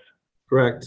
Yeah, you did receive an email earlier this week about the work being done on Wood Ranch and some of the complicating issues with that project. But in general, Chair McConaughey, we definitely are very engaged, very active with this particular development, and we're close to presenting things and placing things on the council's agenda for consideration. We'll keep this one out here, just kind of an open item for any quick updates until it's formally added to the agenda, but thank you for that. Going back up to D, storage of commercial vehicles. This is one that we heard back in August during that combined City Council Planning Commission workshop. Any updates on this one? Unfortunately, Chair McConaughey, we are respectfully requesting to put this sort of on the back burner until we can kind of get through the logjam of, in our opinion, very pressing issues. And we hope to circle back to this first part of next year, if that's acceptable to the council. Council, any objections if we add a note saying that this is slated to be brought back to the council during first quarter of 2021? Okay, I don't hear any objections. So it'll stay on unfinished business, but it will have a date and drop to the bottom. So you won't have to give an update each week. And then this last one, design standards for industrial zones. We had the combined meeting with the City Council Planning Commission to talk about some of those changes. And this one was a little interesting because there were some items that have been requested, like that have been brought up for conversation, such as the screening of bays and wall plane articulation. Potential changes, but those weren't rated as a very high priority when the survey was done of the Planning Commission and City Council. But the that one ended up with, well, it'll go back to staff and it'll be reviewed with Mr. Pengra, the new economic development director, and then there would be recommendations brought back. Any updates on this one? Well, the most pressing issue related to that, Chair McConaughey, was the question about sidewalks and whether or not the council wanted the staff to continue to enforce what's already on the books, which is to require sidewalks on our collector and arterial roads within the industrial zones. And that was very clear that the council felt that that was important. To your point, Chair McConaughey, the other items really didn't float to the top of the priority list. And so I still need to circle back with Mr. Pengra to see what his thoughts are. But my recommendation to the council is, if this is still important, this might be a good discussion with the land use committee, if that would be appropriate. I know Councilmember Whitelock had some questions and comments about our industrial areas, and she's part of that committee. Would any on the council be opposed to, right now it says it's sitting with staff and the economic development director. Would there be any opposition if we change responsibility for this to the council's committee, to that group of 3, to follow up with development and decide which elements should be moved forward, which elements should be removed? Any opposition to keeping this with the council? All right, we will change that so that's owned by the council, and then we'll let the committee work with you. Any other questions about unfinished business? Okay, we will move on. Thank you, Scott. So next on the agenda, we have our consent items. There are 2 items that we have for consent. First are meeting minutes, and then number 2 is a minor modification to the interlocal agreement for the Home Investment Partnership Program. I've not had any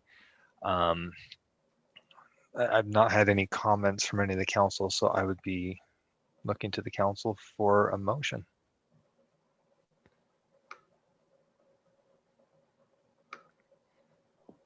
Move to approve consent items A and B. Enthusiastic motion from Councilmember Whitelock. Second I'll second from Councilmember Worthen. Any discussion to the motion? All right, seeing none, we'll go to Cindy to vote. Cindy. Okay, great. Councilmember Lamb, Yes. Councilmember Whitelock, Yes. Councilmember Jacob, Yes. Councilmember Pack, Yes. Councilmember Green, Yes. Chair McConaughey, Aye. Councilmember Worthen. Yes. Thank you. That motion passes 7-0. All right, thank you, Cindy. We will move on now to our public hearings. We've got 2 public hearings for this evening. Process for commenting during the public hearing is the same as if you'd like to comment, if you wanted to comment earlier during citizen comments. Off on the right, you'll see the information to join the call. And when you'd like to speak, hit that little button to raise your hand. When you do so, you'll get this option to unmute. You'll see the chat option is down at the bottom. Council doesn't actively monitor the chat nor respond to the chat. That's really just so you can send us your email or your phone number. Share with us your contact information if you have something that requires follow-up. So with that, our first public hearing is regarding the process to take a recommendation from the Planning Commission to the City Council. And we've got Mr. Anderson's name next to that. Mr. Anderson, could you give us the background on this one? Yeah, this is the code we had a couple weeks ago to discuss our current code had this 20-day mandatory period between a planning commission recommendation. And based on the workshop the council gave, the recommendation of the council was to just delete that verbiage. And so you'll see in here that all of that code has been removed. I did attend the Planning Commission meeting last week and presented that to them, and they had a 7-0 vote to give a positive recommendation to the city council for this change in these 4 sections. So it's, I gotta remember my section there. It is 13.7C subsection 4 and 5 and 13-7D subsection 4 and 5. So there's 4 deletions that relate to the 20-day period between a planning commission recommendation and the hearing of the city council. And this is as directed by council. And that's my report. So you'll see we've got the slides. Here's the first deletion. And then here are the remaining deletions. Are there any clarifying questions for Mr. Anderson before we open up the public hearing? All right, I am not seeing any, so we will open the public hearing. If you would like to speak to this item, please indicate by hitting that raise hand icon.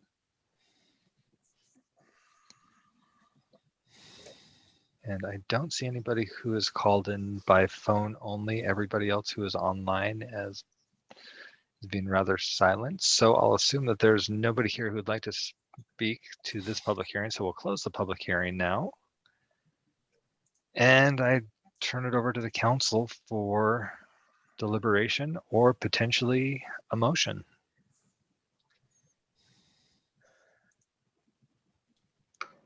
Councilmember Green looks like he's fidgeting with the mute button there.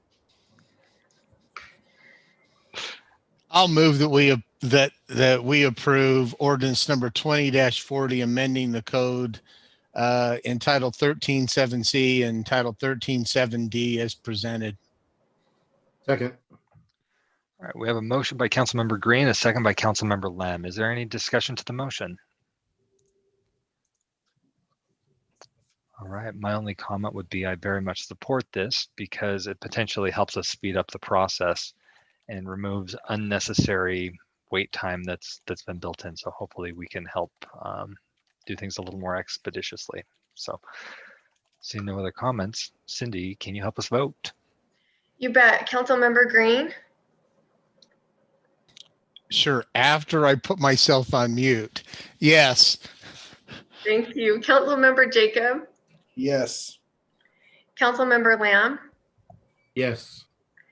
Chair McConaughey, Aye. Councilmember Pack, Yes. Councilmember Whitelock, Yes. and Councilmember Worthen. Yes. Thank you. That motion passes 7-0. Awesome. Thank you, Cindy. Next public hearing we have tonight is about the open space requirements for master development agreements. And this one has got Scott Langford's name next to it, but this is also one that originated with the city council. Is there somebody on the committee that reviewed this that wants to give us a little bit of a background here, or would you like to have Mr. Langford provide that background?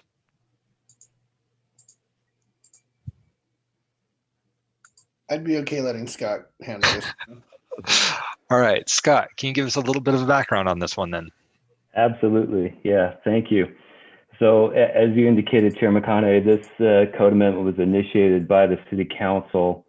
It was reviewed by the Planning Commission on October 21st, and they forwarded forwarded a favorable recommendation to approve this. What this amendment does essentially is it makes some minor modifications to our planned community zone, our PC zone, that would give the council some added latitude and flexibility when they are reviewing these very large master plans, when they're considering the amount of open space. Currently, the code requires 20% open space. This amendment would allow that total gross open space requirement to be lowered to 17%. And but it's not just a free waiver of these requirements or reduction. The council also has recommended in this amendment that if the council does choose to lower the open space requirements, that it's going to be based on specific findings. and really make it unique to the specific application. Now, our legal staff has also reviewed this language, and if you notice in your packet, there's an alternative option or language, and it's not a substantive change. What it does is that it just provides kind of a clearer articulation. If the council's decision were ever challenged, it would be more robust. We've got our legal staff that could go into more detail, but in addition to the changes to our PC zone, this amendment would also allow the council, when they are reviewing the planned residential developments or our PRD zones, to modify the densities proposed in those developments by 15% of the overall density requirements as listed in the code. Again, it's just going to give the council some greater discretion and flexibility when you review these large master plan communities. It's not it doesn't tie the council's hands, it just removes some restrictions. So that is the amendment in a nutshell, and be happy to answer any questions. Are there any questions for Mr. Langford, Councilmember Whitelock? And just in case, we've also opened it up so Mr. Murray can speak as well. Mr. Langford, can you share with me the rationale from going to the 20% to the 17% open space? Yeah, the 20%. So right now, if you read the code, it requires a 20% gross open space. When you're looking at a 500-acre master plan, the council may feel, and of course it's your discretion, may feel that if there's an upside to not requiring that 20%. For example, the Jones Ranch proposal, if there's some negotiation that needs to take place to modify a master plan, it just gives the council some I don't know, greater flexibility. I'm having a hard time finding the words here, but I'm not quite sure I understand your question, council member. That was good. Thank you, Scott. Okay. And then Chair McConaughey, this is Duncan Murray. I could probably chime in as well. I'm not sure if we have it able to project up on the screen, but there is some optional ordinance language that was alluded to that the legal staff is recommending. The issue is making sure that we are able to sufficiently articulate to the public the benefit to the city that is provided with each time that a provision in the ordinance is modified, especially with regards to density or open space. So the reduction, when it's potentially given by the council from 20 to 17% to open space or whatever it might be, there has to be a commensurate showing of benefit to the city that's specifically articulated in the ordinance that approves of that master development agreement. And that's the additional language that's added in section H3 on the optional ordinance language, which is being recommended by legal staff. Is when you're saying the optional language, is that what we've got on the screen right now? That's not what's projected on this screen. Is that able to be projected? It's on a link on the website. So here's the packet. Yeah, it's not in the packet. The original packet, it was added. There's a separate link on the agenda website. Oh, this was a last minute ad, wasn't it? Right. Yeah. So it's I don't have that now. Okay. Have others on the council seen that already? I have. Okay. Give me just a moment or two. I will, from what I've read on that, really what it does is it requires us that if we're going to put that modification or waiver in, then the ordinance that we're adopting references the benefits and those findings. The ordinance that you have on the screen just says we had to make a specific finding of fact.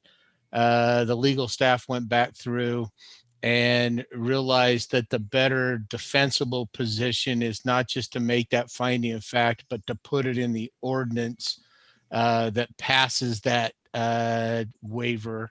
So that's really what it does. Okay, looks like that is a really recent update. When was that pushed out? I think it was the end of the day yesterday.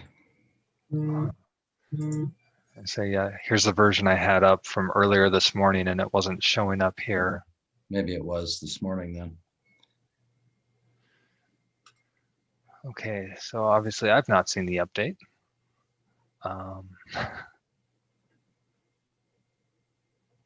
Waivers grant. Okay, any questions on this?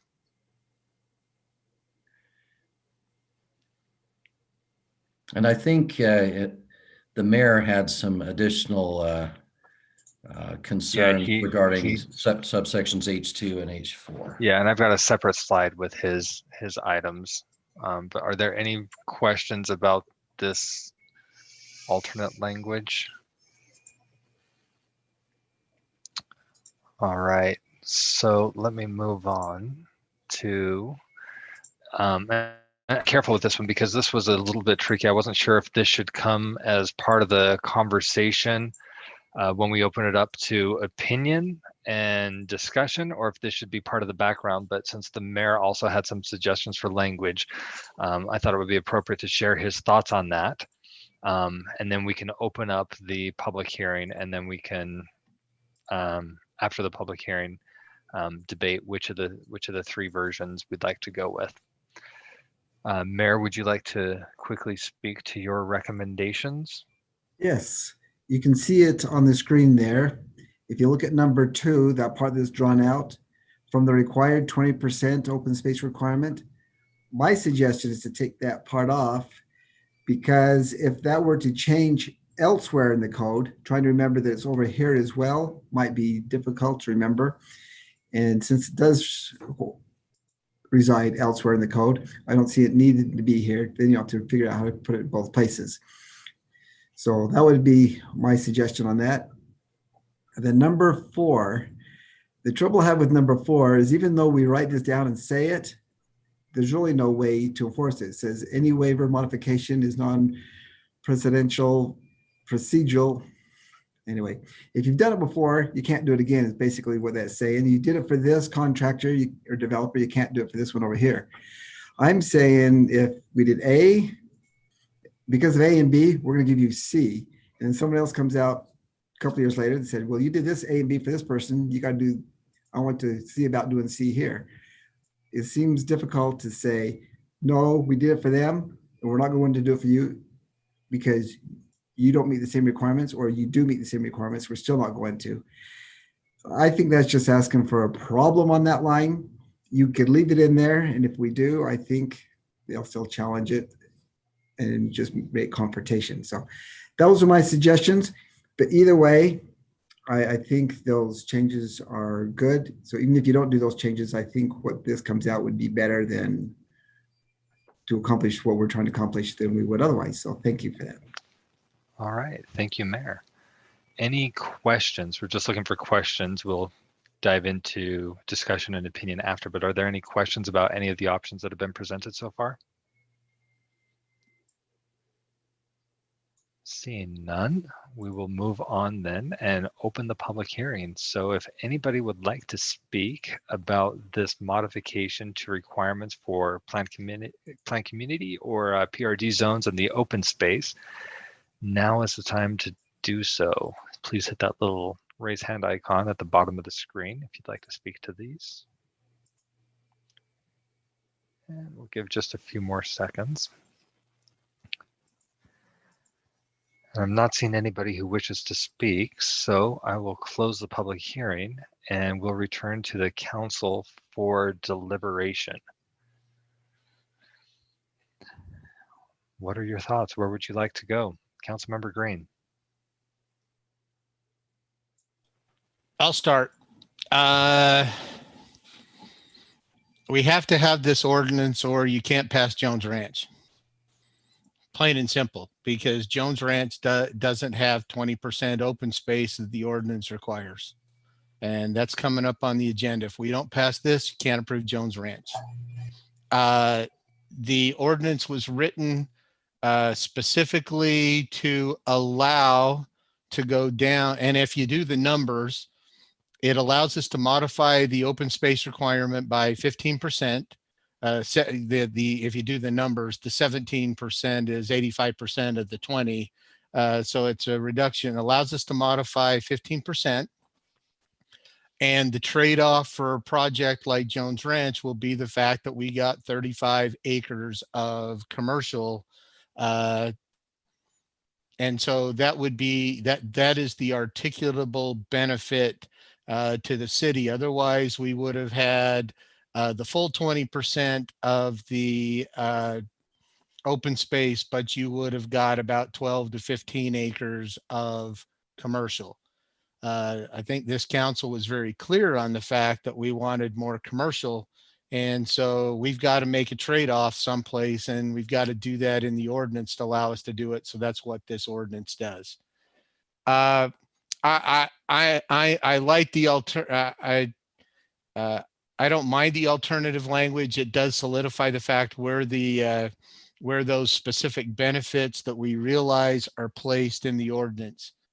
I will talk to H4, and I'll have to respectfully disagree with the mayor. The message that I want to send to developers is you can't come in and say, well, you did it to, and I want it to be a message that is clear to both the developer and clear to staff, because we've actually heard this on one development. Well, you did it for one developer. Well, we can do it in this new development. That's not the idea. Each development's got to stand on its own. And just because we did it for one developer, if we modified or made a modification to the density, or we made a modification to the open space, there's got to be a specific articulable finding that the city benefits. And what I don't want to, what the presumption needs to be, and I think that's why H4 is there, is to put the developer on notice to say, your project has to stand alone and you can't rely on what something happened in the past to get something in the future. Things change, and just because it happened once doesn't mean it's going to happen again. I don't think we're going to get another 600-acre development to say, well, we did 600-acre development and we reduced it to 17% because of the 35 acres of commercial. We're not going to have that development again.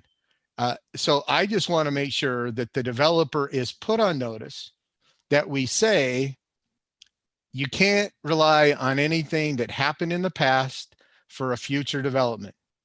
You might, there were things that happened that allowed this particular development to happen, but it's really to place them on notice. And I think that when you combine number 3 and number 4, it's very clear that it's project by project and the waiver has to stand on its own. And I think that's the message that we're trying to send, is that you start at ground zero. If you come in with a project, you've got to start at ground zero, which is complying with the ordinance. And then if there's a reason that you can't, then you come to the council and you explain to us what the benefits to the city are and let us modify it. Not the assumption, well, you did it 3 other times, you're going to do it for us. And then we start out in a hole. No, this is zero-based. This is where you start, and then you justify it, as opposed to starting out was saying, well, you know, there's been 3 others that have done it. And so we want you to just start this project that way, and then we'll deal with it. So that's my thoughts on that one. So I would support the optional one that Mr. Murray went over. That would be the one that I would support. Councilmember Whitelock, you had your hand up earlier. No comment. All right, so going back to an earlier one, Mayor Burton suggested open space requirements may be reduced. He suggested removing that section, may be reduced to a minimum of 17% of the gross area requirement. Is that something that would generally be supported by the council? No. Here, Well, I'm curious as to where else in code it is that he was talking about making sure it's in 2 places. well, it's in the PC zone where it requires the 20%.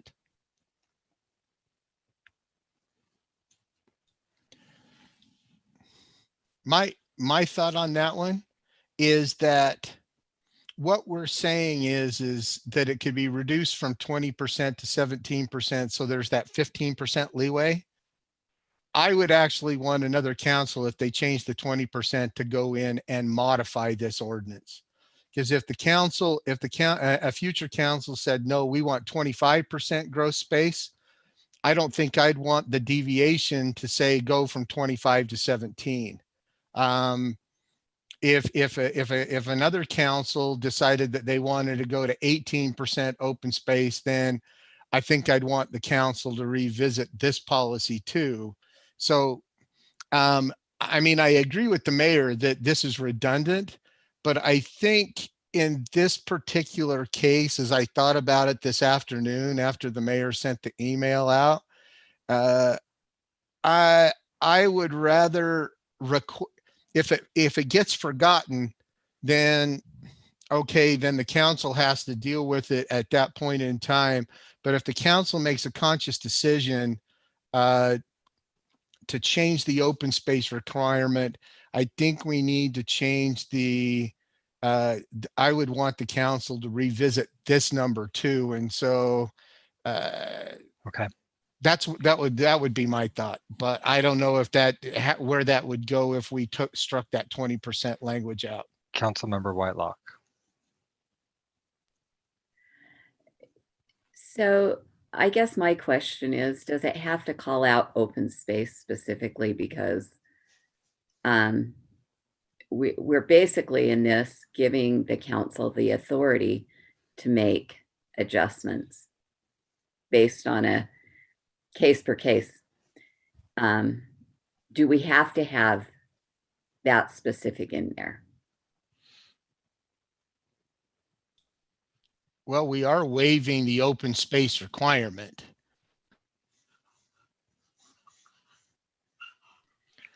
Right, but this ordinance in and of itself allows us to waive or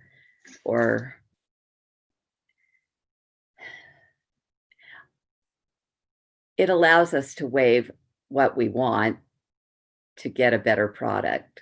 And I don't feel like it restricts us to open space or any of those things. I feel like it says we can waive things on a case by case if it's in the best interest of the city. So I guess I struggle in reducing green space because I think we need more, not less.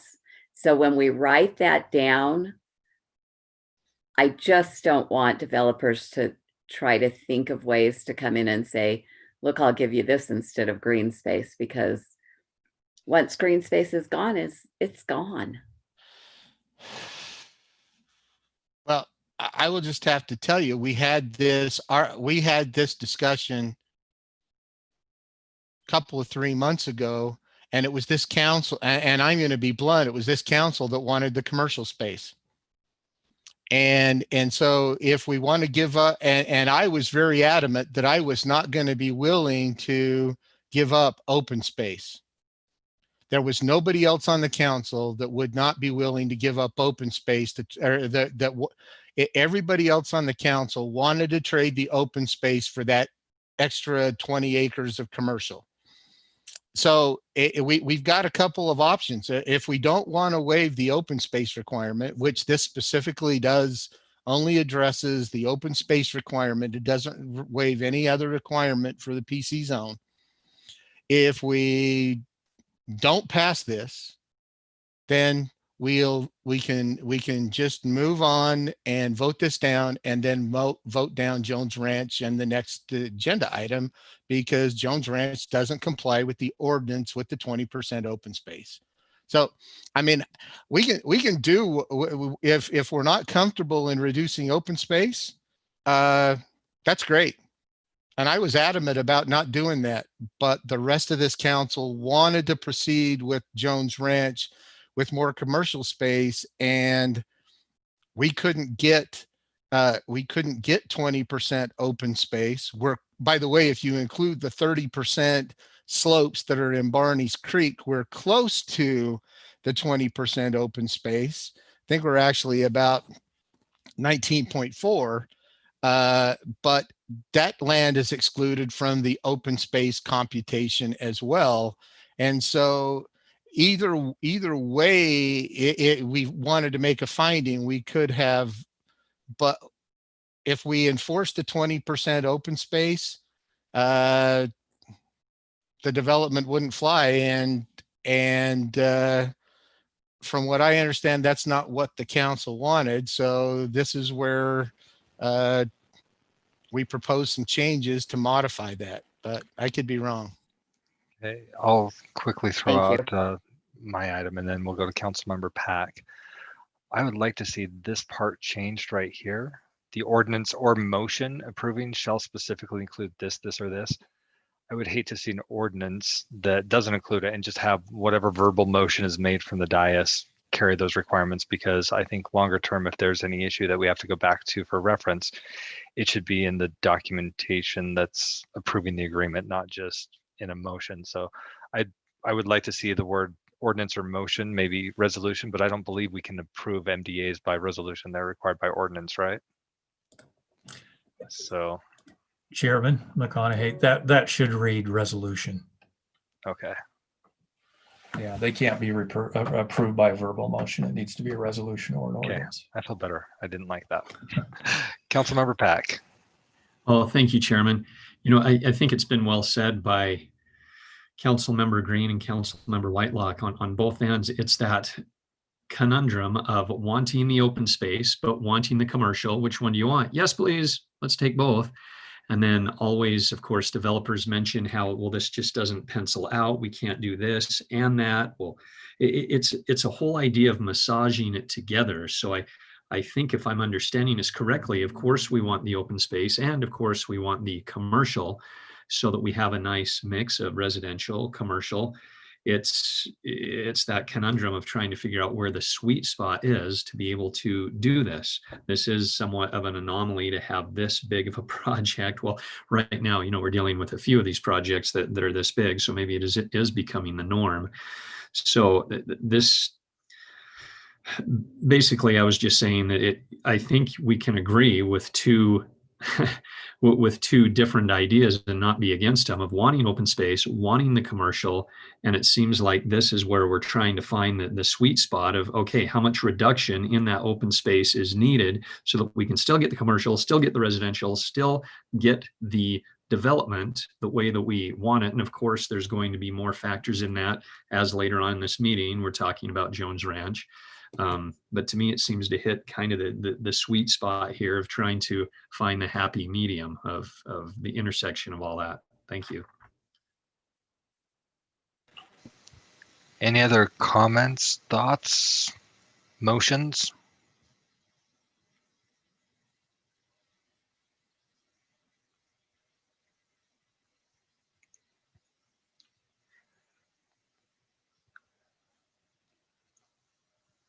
Looked like Councilmember Lamb was about to say something, but nope. So I will, to move things along, I'll go ahead and make a motion that we approve the proposed text amendment with a modification of the word motion becoming resolution. Second. Motion by Councilmember McConaughey, second by Councilmember Green. Any discussion to the motion? Seeing none, let's vote. Cindy, Thank you. Let's start with Councilmember Jacob, Yes. Councilmember Lamb,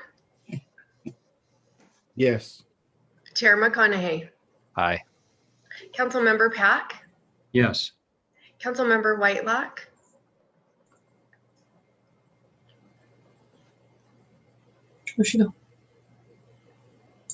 Yes. thank you, Councilmember Worthen, Yes. and Councilmember Green. Yes. Thank you. That motion passes 7-0.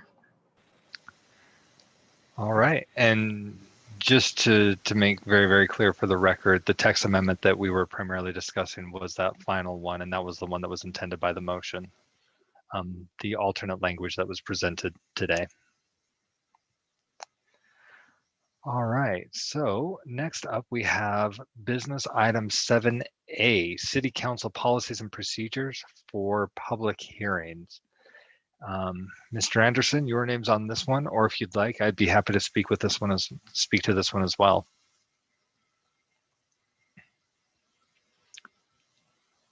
I'm not hearing from Mr. Anderson, so I'll go ahead and run with this. Basically, this is a new addition to our council policies and procedures to just give a little bit better structure to how we handle the public hearings. In the past, if you watched it, very much depended on who was chair of the meeting, how that public hearing would flow. So we've given some guide rails to whoever is conducting the meeting that basically says we want to make sure that we've got all of the packet information up front. We're going to have staff give a brief introduction, and staff will give a brief overview as to what questions the council will be answering and what decision will be made. The applicant will have an opportunity to speak to the council, or they can have their designee do it, whether that's like their attorney or whether they want staff to present on their behalf, they can choose. We'll open up the public hearing for comment. Comment will be received from the public. We'll close the public hearing. The applicant gets one final opportunity to speak to items that may have been brought up during that public hearing. Then we close it off, the council deliberates, and then we vote. So it seems pretty straightforward with what we've done in the past. But again, if you look over the past decade, there's been a lot of variation. So this just makes it a little bit easier for whoever's chairing the public hearing. And it also makes it a little more predictable for the applicant. So that is what's been proposed. And I've slipped up on the slides there, I don't have the proposed motion on that, but are there any questions about what we're looking for? Or what's been proposed? Councilmember Pack. Thank you, Chairman. So on items 2 and 3 on lines 21 and 23, I mentioned briefly in the past and just thought it might be good to mention again. When it says staff will provide a short introduction, one person's short can be another person's long, and then the applicant or their designee addresses the council. Are we putting the onus on the applicant to do the majority of the presenting?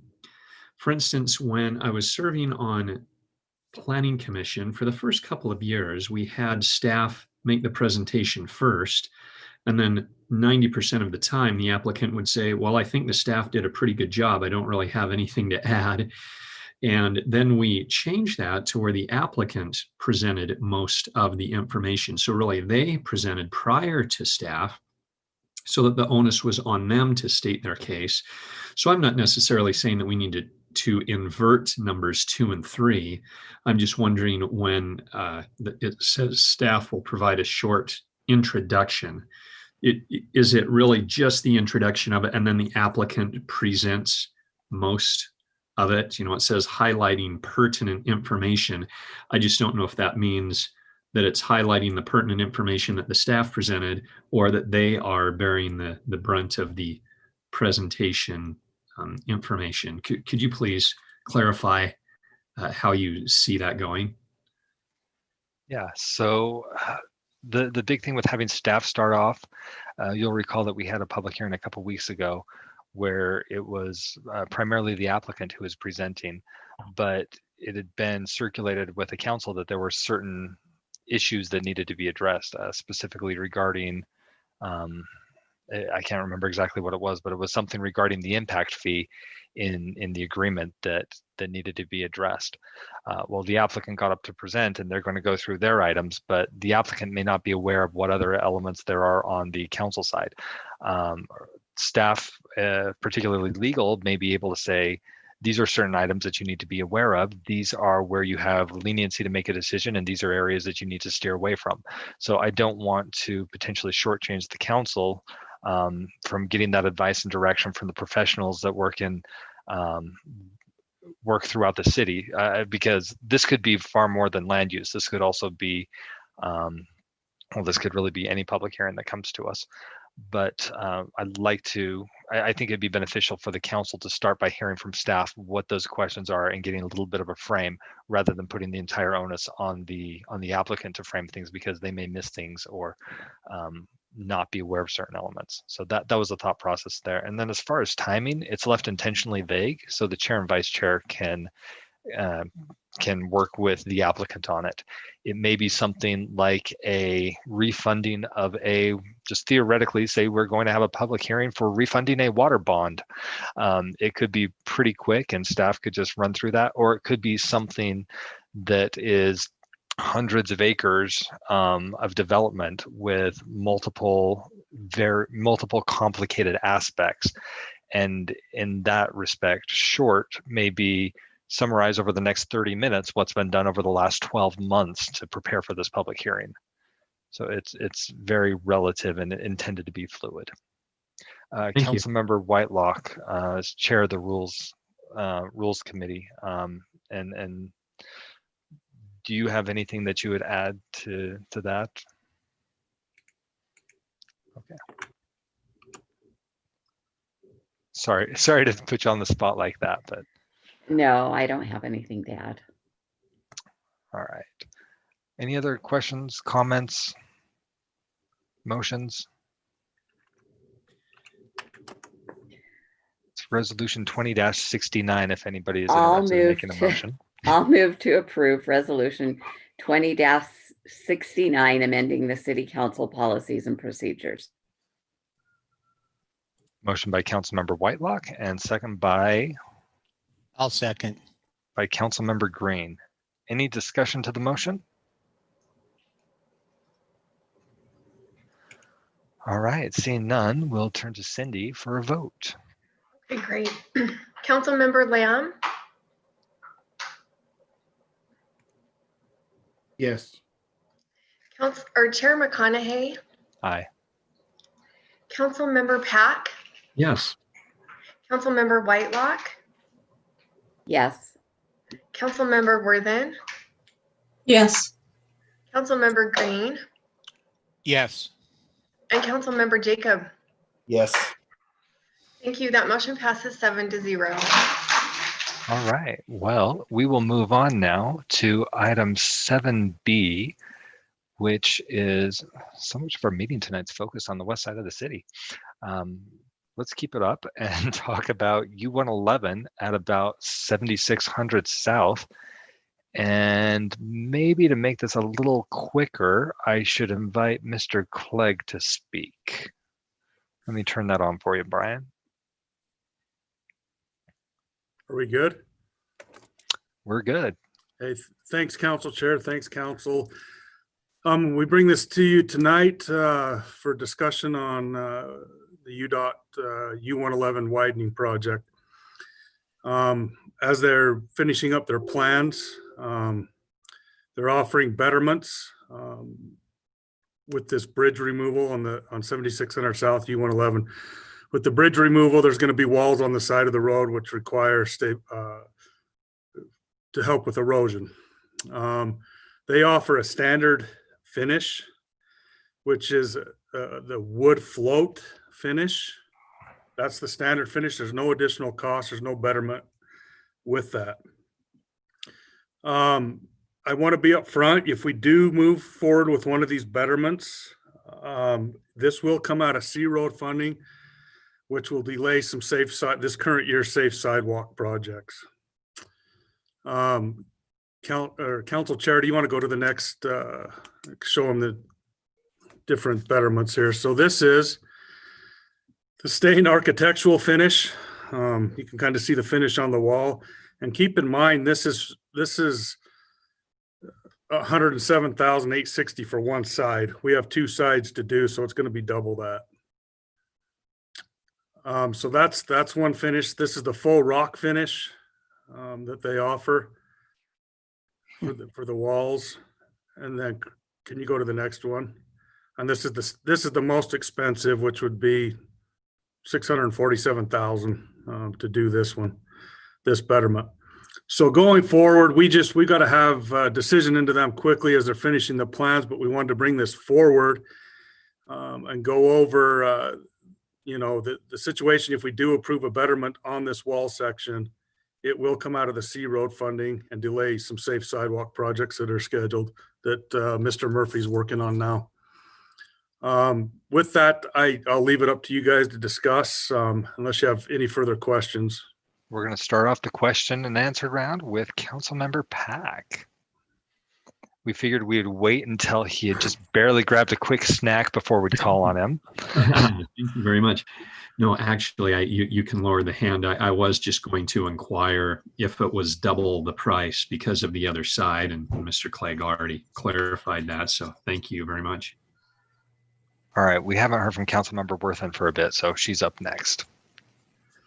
I would just go with the wood float. I don't think that we need to spend extra money just for different finishes, especially in today's environment. So that's my vote. See what oh, sorry. Go for it, Brian. So, sorry, one other thing to add on the wood float.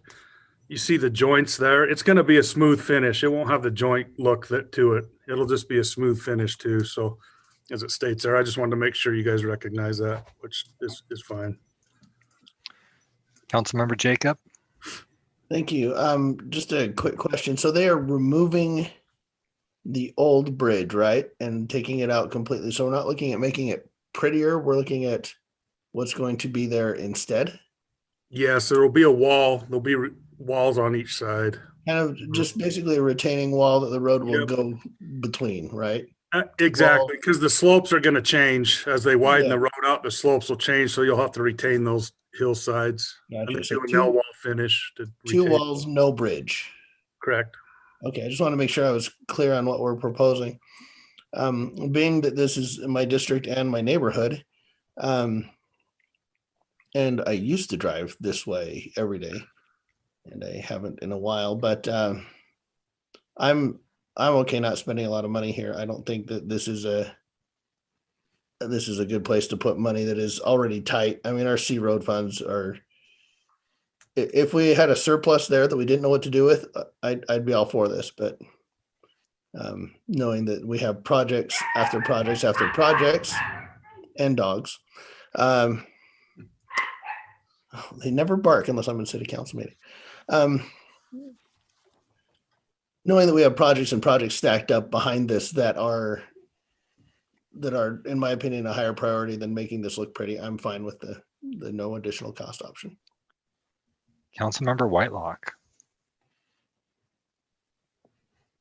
Thank you. I kind of feel odd because I'm usually the one saying, no, I don't think we should. And given the price tag, what I've gleaned is UDOT to do anything, they're really expensive. I'm glad I don't have to purchase items from UDOT because, wow, their stuff is pricey. What I want to convey is this might not be the place, but if we don't start investing in the aesthetics of this city, no one else will either. We have got to make it for me, I feel it needs to become a priority for us that what our city looks like and what the walls are that go up around our city, we need to care about it, because as you drive through cities, it matters. We have a neighboring city that has invested a fair amount on walls, and we might say it doesn't matter, but I'm here to tell you that in recent years, they've been taking more and more of our retail commercial base. And I think those walls matter. So do we want to spend whatever it is, $650,000 for a retaining wall? I probably will vote no, but I think this council really needs to be thinking about aesthetics for our city and investing in our city. It's important. I hope that there will be opportunities that might be more affordable so that we can do it. But I just think it's important that we really think about the aesthetics of our city and invest in our city. Councilmember Green, then Councilmember Pack, and then I'll chime in my 2 cents. Councilmember Green.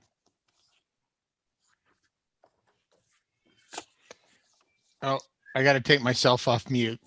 I started talking and it says you're muted. I agree with Councilman Whitelock that we do need to focus on aesthetics for the city. But I'm going to vote no on this too. I don't think we need it. And here's why. You heard Mr. Clegg say we're going to postpone safe sidewalk program in the city. I'm not willing to trade off safety for a better looking retaining wall. I'm just not. I'm not willing in this tight budget year to commit. And whenever this might take effect, I'm not willing to commit someplace between $215,000 and $650,000 on a better looking retaining wall. Now, I might be cheap, but I think I agree with Councilmember Jacob. I think we got better places to spend our money and we got higher priorities. If we were rolling in money, if we could, if we had a capital improvement fund that had that we were putting $2 or $3 million a year in, and we wanted to funnel off $500,000 of the capital improvement fund for this, I'd be okay with it. But given the state of our finances and given the priority of the projects, I can't support this. Councilmember Pack. Well, thank you, Chairman. Councilmember Green beat me to it. Certainly safety is the first priority, and that's what I was going to say. I concur with Councilmember Worthen that wood float, no additional cost. With these pictures that have been provided, which I'm grateful for, thank you for preparing those, it almost looks like the faux rock is crumbling and cracked. and the one on the far right, the other faux rock, to me, it doesn't look any better than the wood float and could get tagged just as easily. So the stained architectural is a little bit farther away, so I can't really speak to that one. And I agree, Councilmember Whitelock, our city will have the psyche of what we present it to be. People will take pride in it if we take pride in it. I agree that right now probably isn't the time to spend hundreds of thousands of dollars, as Councilmember Jacob said. So I would be a proponent of the wood float at no additional cost. Stamped architectural. Sorry, that's a screw up by me. Brian gave me everything right in the packet and that was lost in translation. That's on me. Well, that's okay. Thank you. It sounds better, but it doesn't look any better. Another faux rock. It still looks You're not a fan of like the 1970s slump block fill? Well, I just mean stamped architectural sounds good, but I appreciate all of the options. It's wonderful to know if we don't do this, what else could we do to have a more than one option, play devil's advocate a bit. So I would agree. Let's make sure that we have public safety, sidewalks, definitely sidewalks, and go with the wood float would be my option. Thank you. So my thoughts, I think number 2, the stained architectural, I don't think that looks very good. Number 3, the faux rock, it looks like there was a serious mishap as they were pouring the deck up above. I don't see that as an improvement over the wood float at all. I've already shared my thoughts on the stamped architectural. I guess the other part is without that deck overhead, I think it's going to look like a weird random wall out in the middle of nowhere. And that is quite the price tag. I personally would go for an option that's not listed, which is to try and see, you've got some of the wood float stuff in other cities that has kind of like the city logo embossed in the concrete. I would love to see if something like that is an option.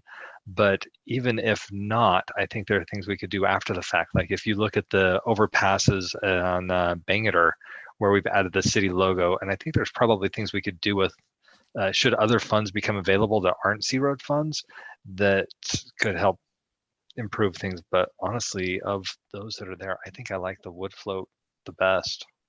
So that's more than 2 cents worth. That's my nickel's worth. So we do need to give direction to staff as to which one. So the recommended motion would be just requesting the mayor and staff to work with UDOT for whichever treatment would be preferred. So I'd look to the council for a motion there. How about I take a shot at this? I move that the city council request the mayor and staff to work with UDOT to continue with the wood float finish at no additional cost to the state for the railroad bridge removal project at 76 South and U-111. I'll second that one. Motion by Councilmember Green, second by Councilmember Worthen. Any discussion to the motion? Councilmember White. Very well done. Did we mean no additional cost to the state or no additional cost to the city? City. All the options are no additional cost to the state.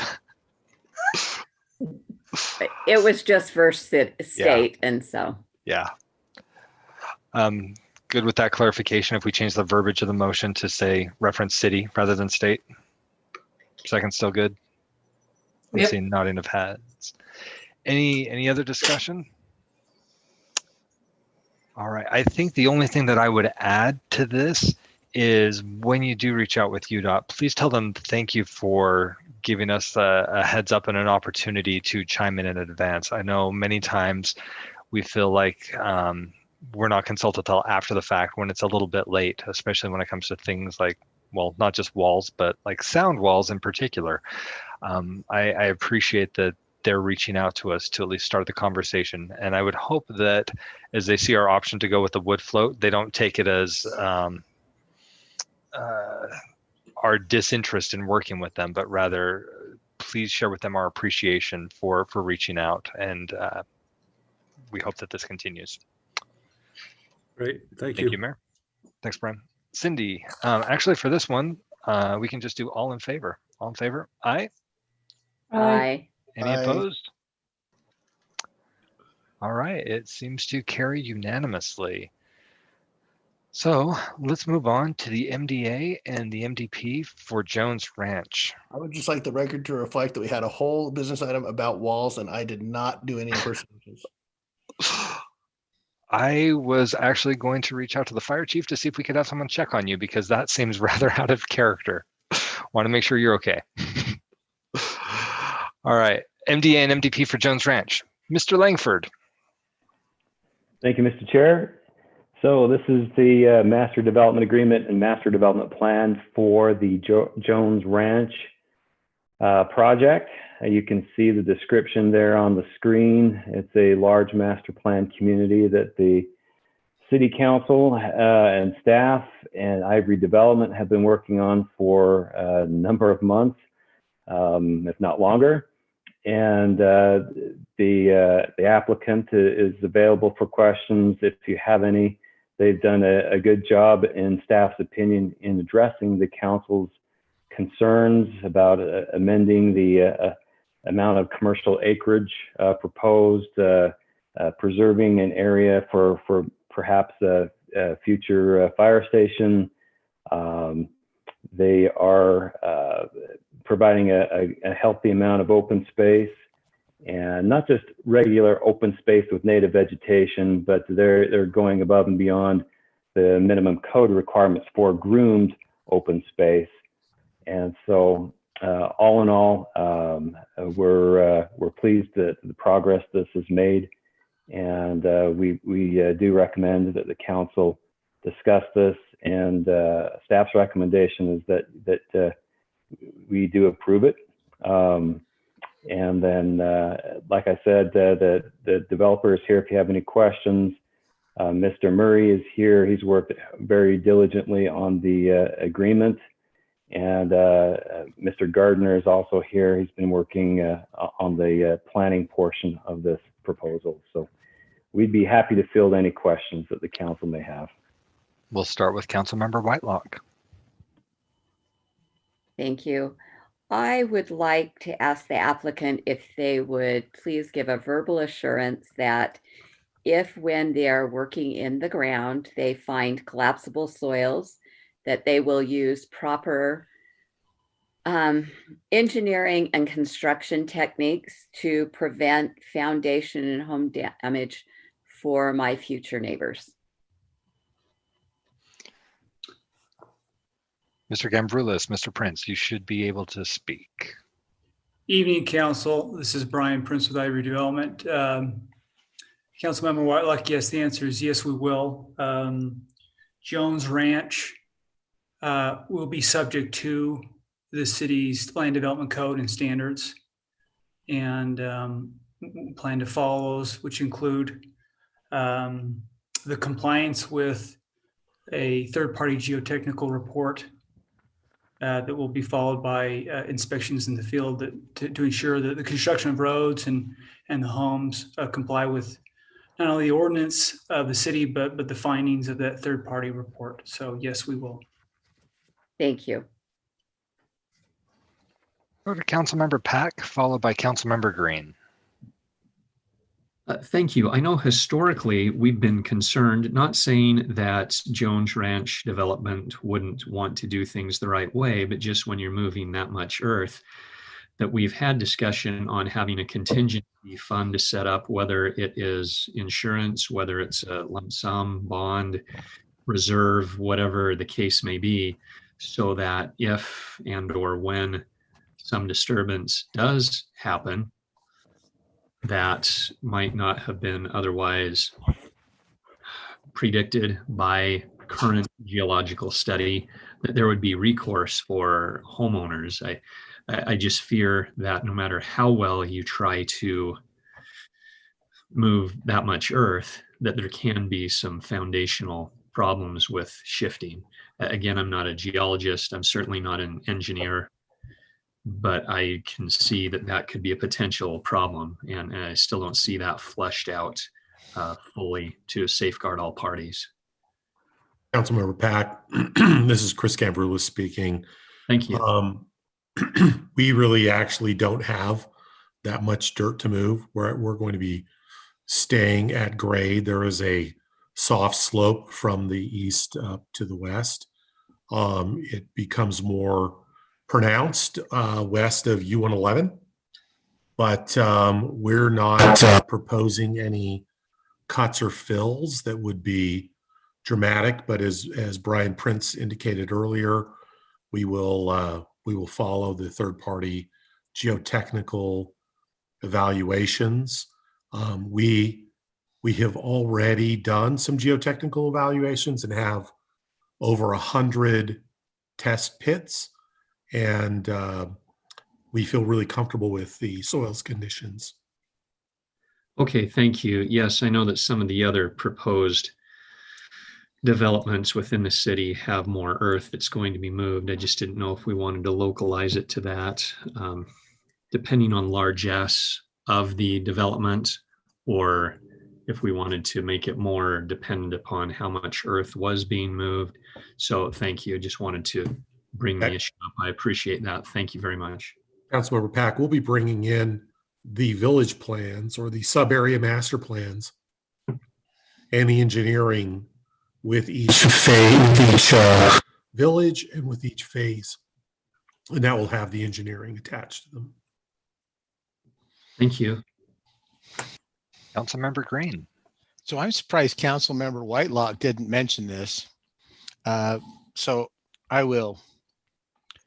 The Master Development Agreement, paragraph 4.7. It specifically refers to public improvement or public infrastructure districts. And I'm going to let Mr. Wall, because I gave him a heads up, but we have two options here.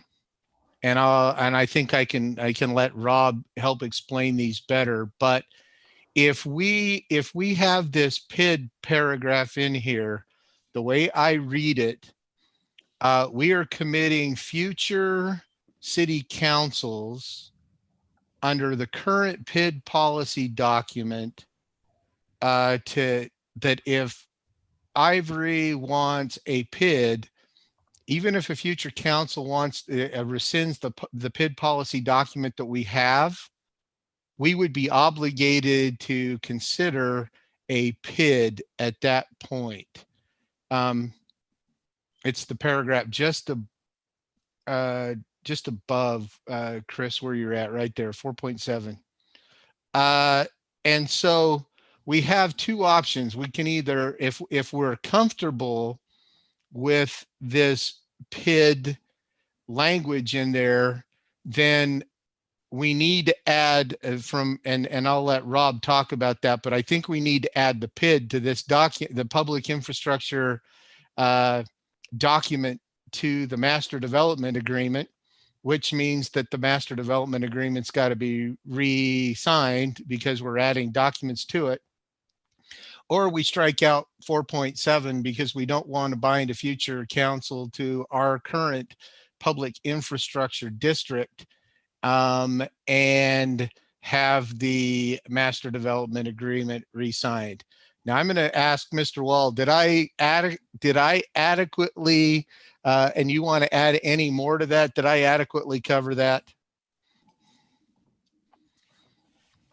I think you did, Councilmember Green. The question, just one other little piece that I was asked this afternoon is if with this provision that's in the draft MDA, if the city decided a year from now, tomorrow, 5 years from now, whenever, that it no longer wanted to entertain public infrastructure districts, would they still need to review and consider a letter of intent from the Jones Ranch development? And the answer to that is yes. Contractually, the city would be bound to review and consider. It doesn't say approve, but this council would be bound. I advised Councilmember Green earlier this afternoon that on its face, this language does give the city discretion in approving one. And we believe that the way the current policy is written is that the city does have the discretion to approve or not approve requests. The concern about the contract itself is that traditionally, there's a Land Use Institute seminar going on recently by the Utah Land Use Institute. But those types of seminars and frankly, almost any seminar that I know of that I've attended and in fact participated in one or two that talk about development agreements, you'll typically hear cities advocating for lots of detail in development agreements and developers not necessarily wanting a lot of detail.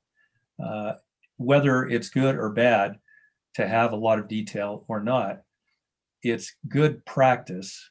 And I would advise this, that if the language here is left in, that this should have an exhibit, a copy of the current policy so that down the road, if there is a question about what that policy is, there's no confusion. And you'll notice in other parts of the development agreement, documents that are referred to and to which the city and the developer will refer frequently in the future are included as exhibits.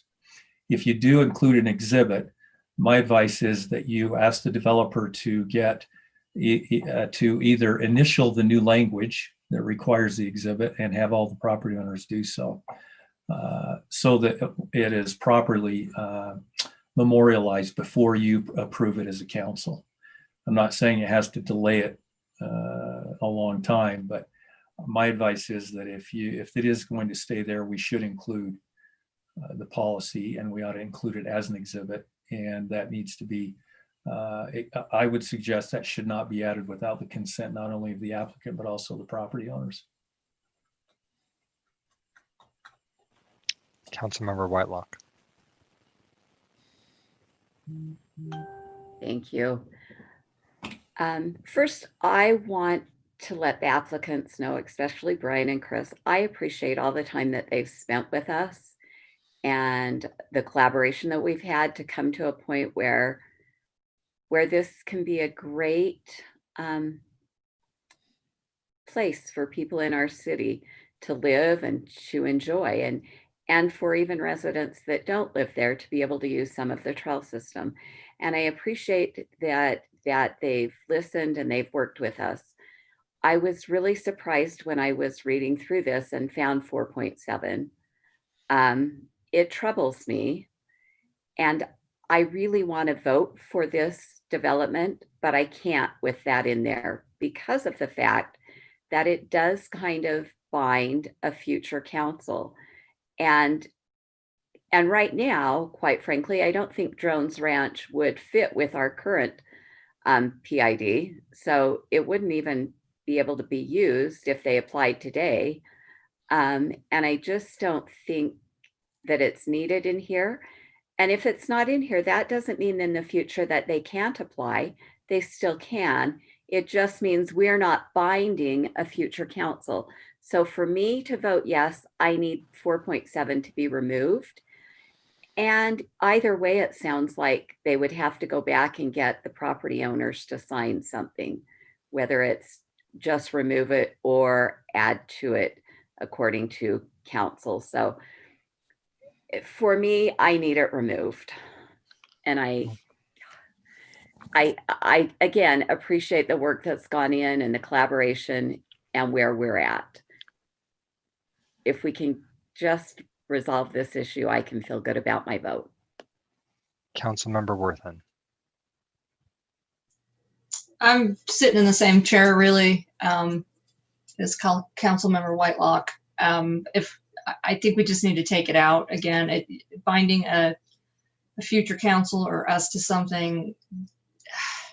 And I'm not a huge fan of a PID anyway. I struggle with it. I understand why it's being used in other areas, but I just don't see why it needs to be used here. Also, if we do remove this, we need to look at 4.4 where it refers to 4.7. So we need to make sure we're taking care of that if we're taking that out. So right at that in the bottom. So we'll have to make sure we readjust that language a little bit. All right, council, is there any objection to offering a few moments to Mr. Gambroulis to speak to some of the items that have been brought up? All right, Chris or Brian, do you want to take a moment to speak to that? Thank you. Appreciate the conversation. 4.7 has been in the agreement for some time. We understand the concerns that you've expressed tonight. It wasn't actually something that we had contemplated in the drafting of this agreement from the beginning, relative to prospectively, a council rescinding that resolution. The idea was simply that you had recently adopted it, and in the event that we did come in with it, that there would be some recognition of it. Now, we do have a fully executed agreement with the Jones family. We will need to go back to them and re-execute the agreement. So I would think that we're, while we would prefer the language stay in, it's not something that we believe is hypercritical to the overall agreement. And perhaps we can get a motion to delay the agreement to another date, which would allow us to go back to the Jones family and explain the change, and come back to you with a fully executed agreement without 4.7 in. So question for Rob Wall then, would we have to delay approval of this, or could we approve or could we approve with just the motion striking section 4.7 as well as the last sentence of 4.4 and be able to approve it here? Or do we have to have them go change it first and then bring it back and have it back on another council agenda? Given the way that development agreements in Utah work, and to avoid any allegations of unlawful contract zoning, you should not approve the agreement until you have it in its final form.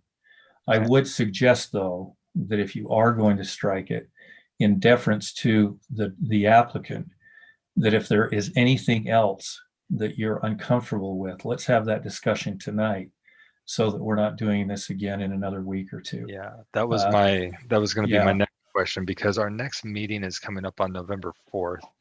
And if possible, would we be able to put this for consent if there are no other items that the council has concerns with? Yes. Okay, so this could be consent. Council, are there any other issues or any other elements that need to be brought up?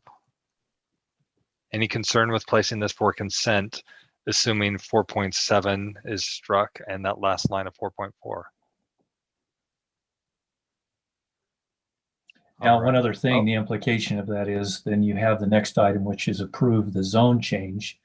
I would suggest you go ahead and have the public hearing, and then we reschedule the actual zone change vote for next week after you approve the MDA. Already, we don't have a public hearing for that one, just the business item. So yeah, My we'll mistake. just follow suit. My Okay. next question is going to be for Chris and Brian. How quick of a turnaround do you expect on getting that updated? Well, this is Brian Prince. I think it can be done quickly. It's getting the signatures is more of a logistical effort, because the Jones family members are out of state, and so we have to FedEx those signature pages in, along with, there's a few other signatures to the document, but I think we could turn around quick enough. My question for the council and for Rob is, if it's next week, when would you need those signature pages? And I realize as soon as I threw the question out there, this is probably not the best forum, but we can talk with you offline on that one, so that we can get it. I think if the council knows that it's coming and is expecting those two changes and nothing else, so we're not as worried about it. Friday would be, well, tomorrow would actually be the ideal, but we'll talk with you after the meeting. But thank you for the flexibility. Thank you for sharing some of that background. And we look forward to bringing this one back relatively quickly. I don't know that we need a motion to do anything in particular on this one. I would suggest that Vice Chair Green and I will work with the applicant to make sure it's on the next. It's placed on the next agenda, or placed on the agenda as soon as reasonably possible. Rob, do we need a motion to continue? Well, that is the most procedurally correct way to do it, but as you know, and for good reason, the rules of order for the council are fashioned after Robert's rules, but you're not strictly required to comply with them. By making a motion, it at least makes the record clear that you are going to consider this, whether it's next week or in the future. But technically, it's not a legally deficient move to not do it. So I guess just to cover our bases, I'd make the motion that we direct the chair and vice chair to bring this back on the next possible agenda. So Second. Motion by Councilmember McConaughey, second by Councilmember Whitelock. All in favor? Aye. Aye. Aye. Any opposed? Okay, we will make sure that's brought back as quick as possible. And we'll work with the folks at Ivory on that one. Next up, as Mr. Wall was mentioning, we do have the corresponding future land use map that goes along with this. Mr. Langford. What would the council like? The recommendation is to continue this. It goes hand in hand with the previous item that was continued. So we do not recommend that you move forward with this until the development agreement is done. Any other questions, or are there any concerns with anything that we've got on the future land use map or that's been proposed? Boy, if we have any questions now, I'd be surprised because we beat that. I think we beat that one to death, haven't we? How many times have we seen these slides? Yeah, I think I have Stokesley Way and its grid coordinates memorized. So never mind. I think I could redraw half of these from memory when I'm only 15% awake at this point. Councilmember Worthen.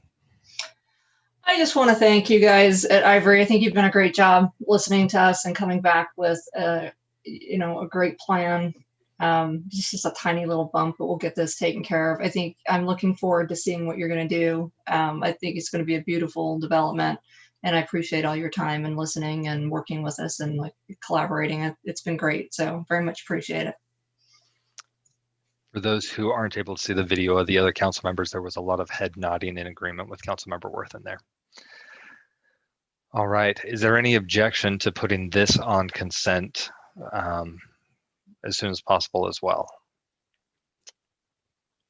I don't see any disagreement, so I'd make the same motion, direction to chair and vice chair to bring this back as a consent item as soon as possible. All in favor? Aye. Aye. Aye. Any opposed? Did we get a second? Yeah. Yeah. Who was it? Sure. I blanked for a second there, looking to push things forward as I was looking at what was next on the agenda, and I missed the second. Who was that? Calvin. Second. All right. Let's again vote. All in favor? Aye. Aye. Aye. Opposed? And there appear to be none opposed. So motion by Councilmember McConaughey, second by Councilmember Green. Chris, Brian, thanks guys for being patient with us, and thanks for like Melissa said, thanks for listening to us, hearing our concerns and adapting. That's very much appreciated. So look forward to having this back and watching things get moving. Thanks, guys. Thank you. All right, so now let me fix that. There we go. And our final item for this evening are remarks.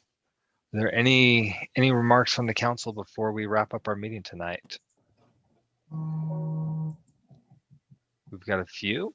We'll start with Councilmember Pack, then we'll go to Councilmember Whitelock, then we'll go to Councilmember Worthen. And Mayor, if you'd like to chime in on remarks at any time, you're more than welcome to as well. I know there've been a couple items that you've had questions about council thoughts on, or if we want to add something onto an agenda, so you're welcome to use the remarks time as well. So that said, we'll start with Councilmember Pack. Great, thank you, Chair. Yeah, a few items for information, just for consideration. I'm grateful that we discussed striving to have some activities that are council sponsored, to have some events, continue with some traditions, or create our own.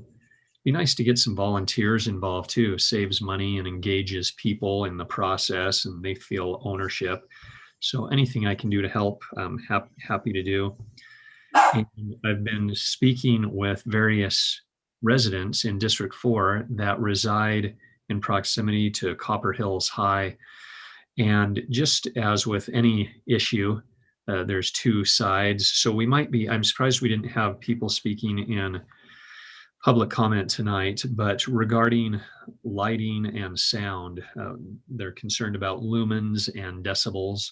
And so we might get some people speaking on both sides of the issue there that might want to, that have been contacting the district and speaking with Superintendent Godfrey and assistant principals at Copper Hills High. And I am pleased at the latest issue of the West Jordan Journal. Lots of great articles in here. A wonderful one with our new economic development coordinator, Chris Pengra. And then also some great quotes by Chief Wallenstein. I loved how he mentioned, where is that? If you don't take time to do things for your health, you'll have to take time because you'll get sick, basically. And a wonderful article on eating local. And we had a runner-up, so second place for the entire State Board of Education, teacher at Copper Hills High School, Ray Boren. She got the runner-up award for the Teacher of the Year. She teaches ASL. And also, I've been in contact with Mayor Burton, and I know that Mr. Anderson has been involved in this prior to me being in this position, and we were working on it concurrently when I've been in PTA meetings and community council meetings at Copper Hills High. But with regard to striving to change the name of New Bingham Highway to a name that better reflects the Copper Hills community that doesn't have a rival high school's name on the address. It's been about an 8-year process that I've been involved with.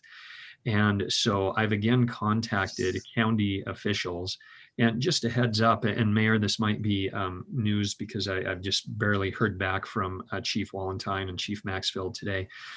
We are able to change the name to Copper Hills, whatever suffix we want. The problem was, the question was, there was a Copper Hill singular in Magna that runs approximately 5 blocks. And the county has given us authority to be able to change it to a Copper Hills Parkway if we want, that would run perpendicular to Grizzly Way. Of course, we'd need sign off from the 8 businesses that are along that stretch of road, but there aren't any residents living there. So just to let you know, it's moving forward. And I inquired of Chief Maxfield and Chief Wallenstein if they foresaw any issue on problems that it might get confused, Copper Hills Parkway versus Copper Hill Drive. And they gave their opinion that that would be fine. So Mayor Burton and I have been working together on this. And so we plan on visiting the businesses to get their thoughts on it. And of course, I wanted to inform you, so it's all transparent. This has been something that's been a hot topic with community council and administration at Copper Hills High forever. Well, I shouldn't say forever, but at least 8 years or so. So if any of you want to talk to me about it at some point in time, please feel free to do so. I know we're just making remarks here, not necessarily having conversation, but I just wanted to be transparent and mention what's going on in District 4. Thank you. All right, Councilmember Whitelock. Thank you. So because of Councilmember Green's comment, I feel the need to say, this is a real virus and people are dying and it's not political. And please do all that you can. Take your vitamins, wash your hands. Be careful. Be careful. Wear a mask. They will not deplete your oxygen. I've worn them for years. I'm still living. The other thing I want to address is, and I asked some of you,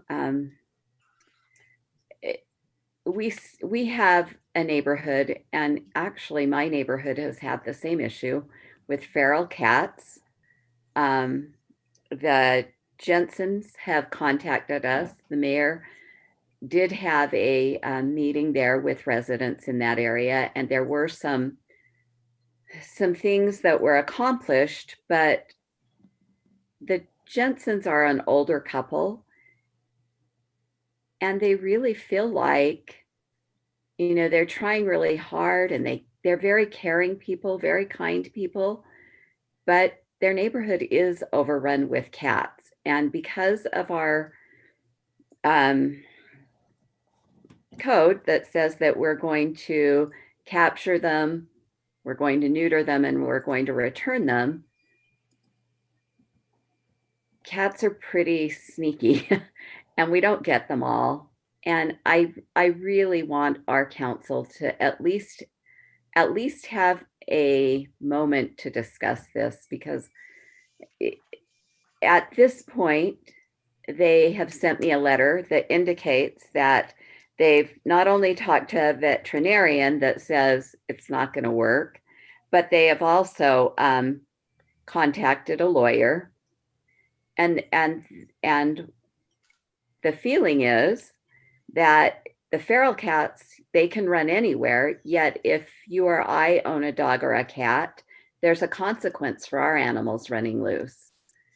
And it seems a little bit disingenuous to allow the wild cats to run loose and there's no consequence, and we as a city return them to those neighborhoods. So I'm asking, I know I've asked before, but I really think it's a discussion that we should have and see if that really is the best policy, if there's new data that maybe shows something else. It also, they included, I think in this letter, that the approximate cost to neuter an animal is $81. Spaying is $124, $139. Health shots are $89 versus euthanasia, which is $68. So I'm just being their voice because that's what I was elected to do. And they've reached out to me numerous times, and I want us to be aware that it is an issue. And I know that it's an issue in their neighborhood. And as I said, I know that at times it's been an issue in my neighborhood. And part of the frustration with my neighbors and their neighbors are that people have good hearts. And so they start feeding these feral cats, and then the feral cats keep staying. And they're not really out catching mice. They're becoming pets, but the people that are feeding them and caring for them don't consider them theirs. Therefore, they're not held accountable for the damage that they do. So thank you for listening. So my apologies if I missed a prior request to have a discussion with the council, but if that's something that you would like brought as a work session, I don't see any reason why we couldn't add that in the near future. Is that what you're looking for? I would love that. Thank you. Is there any opposition to Vice Chair Green and myself adding that to an upcoming agenda? I don't see any opposition, so yeah, we'll get that added. Thank you. Councilmember Worthen, and then Councilmember Jacob, followed by Councilmember Green. Okay, so I like to always do my shout out. So I've got two. I've got kind of a more serious one, and then I got more fun one. So I'll do the serious one first. We had an incident at City Hall this week that really disturbed me because I just don't think people should do stuff like that. But then on the other hand, I guess it's people's rights. However, without getting into too much detail on anything, I want to shout out to our staff and our police force for their professionalism. They represent us. They're, it's a public building. People can go in it. And they're the ones who are representing all of us. So I want to just give a shout out to them to say thank you for your professionalism and for all you do for all of us in the city and taking care of things. Second one is for all of you that decorated your house for Halloween and put it on our city's Facebook page. I've had an opportunity to look at those and drive around, and there are some really incredible houses, lots of fun. So I encourage everybody and anybody that is on this Zoom call and then it clicks into it and watches it before Halloween. We've only got a couple more days, but check it out. It's a lot of fun. Lots of hard work went into it from a lot of people. I think there's a dozen houses on there, and they're all right here in West Jordan. So check it out. Thank you everyone for doing that. Appreciate it.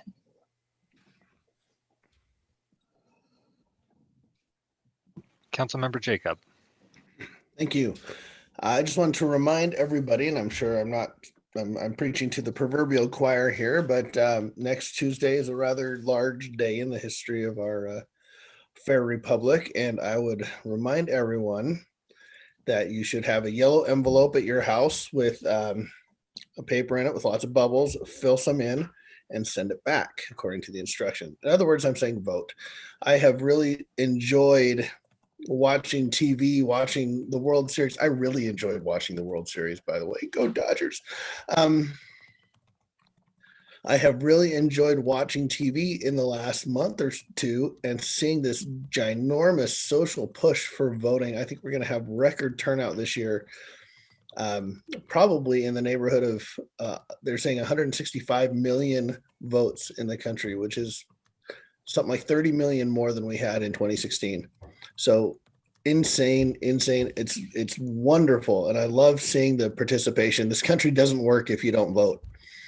So just a reminder for everybody to get out there, fill out the envelope, drop it off at City Hall. We have a box outside in the parking lot, silver. It says ballot collection, something or other.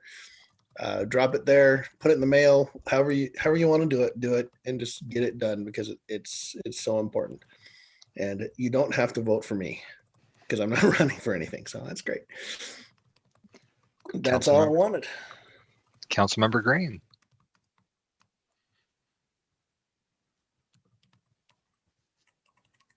Sorry, I gotta take myself off mute again. I want to thank whoever put the West Jordan restaurant directory that's in the West Jordan Journal together. I think that's going to be a great resource. We were trying to figure out where to go to dinner last night, and we made the comment, you never know which dining rooms are open or not. And so that's going to help. I'm just looking forward to this COVID pandemic being open so I can get a Chinese restaurant open, because all the Chinese restaurant, they don't have their dine-in open yet. So, and I'm tired of Chinese takeout. I want to go and sit down and actually eat there. So I'm looking forward to that. But no, I wanted to thank whoever put that together. That's going to be a great community resource to help us figure out which restaurants we can go if we want to go sit down or what we want to do. So thank you for that. And that's all I have. All right. I've got one quick remark. Resident was asking me, thanking me about the Halloween decorating contest. They really enjoyed a chance to participate, but they did ask about the voting because looking at some of the numbers, they look really, really skewed. And the question was if there's something that's being done to make sure that invalid votes might be excluded. As you're looking at them, I mean, we've got some as few as 0 or 2 and others that are up there at 15,000. So it was just kind of a question as to the integrity of those numbers, and maybe a suggestion that we might want to look into somebody judging that. I'm sure Councilmember Wortham would be happy to volunteer her time helping judge. But overall, they're very appreciative and thought it was a lot of fun, but I just wanted to relay that. If there are no other remarks, if there are no other remarks for this evening, I have one, if I may. Oh, Mayor, please. Thank you. First of all, I want to mention to thank Councilmember Pack for following up on the Grizzly Way or Copper Hills Way, Drive, Parkway, whatever happens to be. This is very exciting. This is something that they've been working on for years and years, and it will be fantastic to see that happen to all this time. I think that'd be good. So thank you for that. That's good. And then Councilmember Whitelock, thank you for following up on the feral cats. I also got that same letter. I was about to reach out and call him today, but since you got it, that's even better because I was just going to tell him to talk to you. So thank you for following up on that as well. And then I want to mention thank you for noticing the West Jordan directory of restaurants and all the information on there. That was a lot of work that was put together by Weston and Tawny.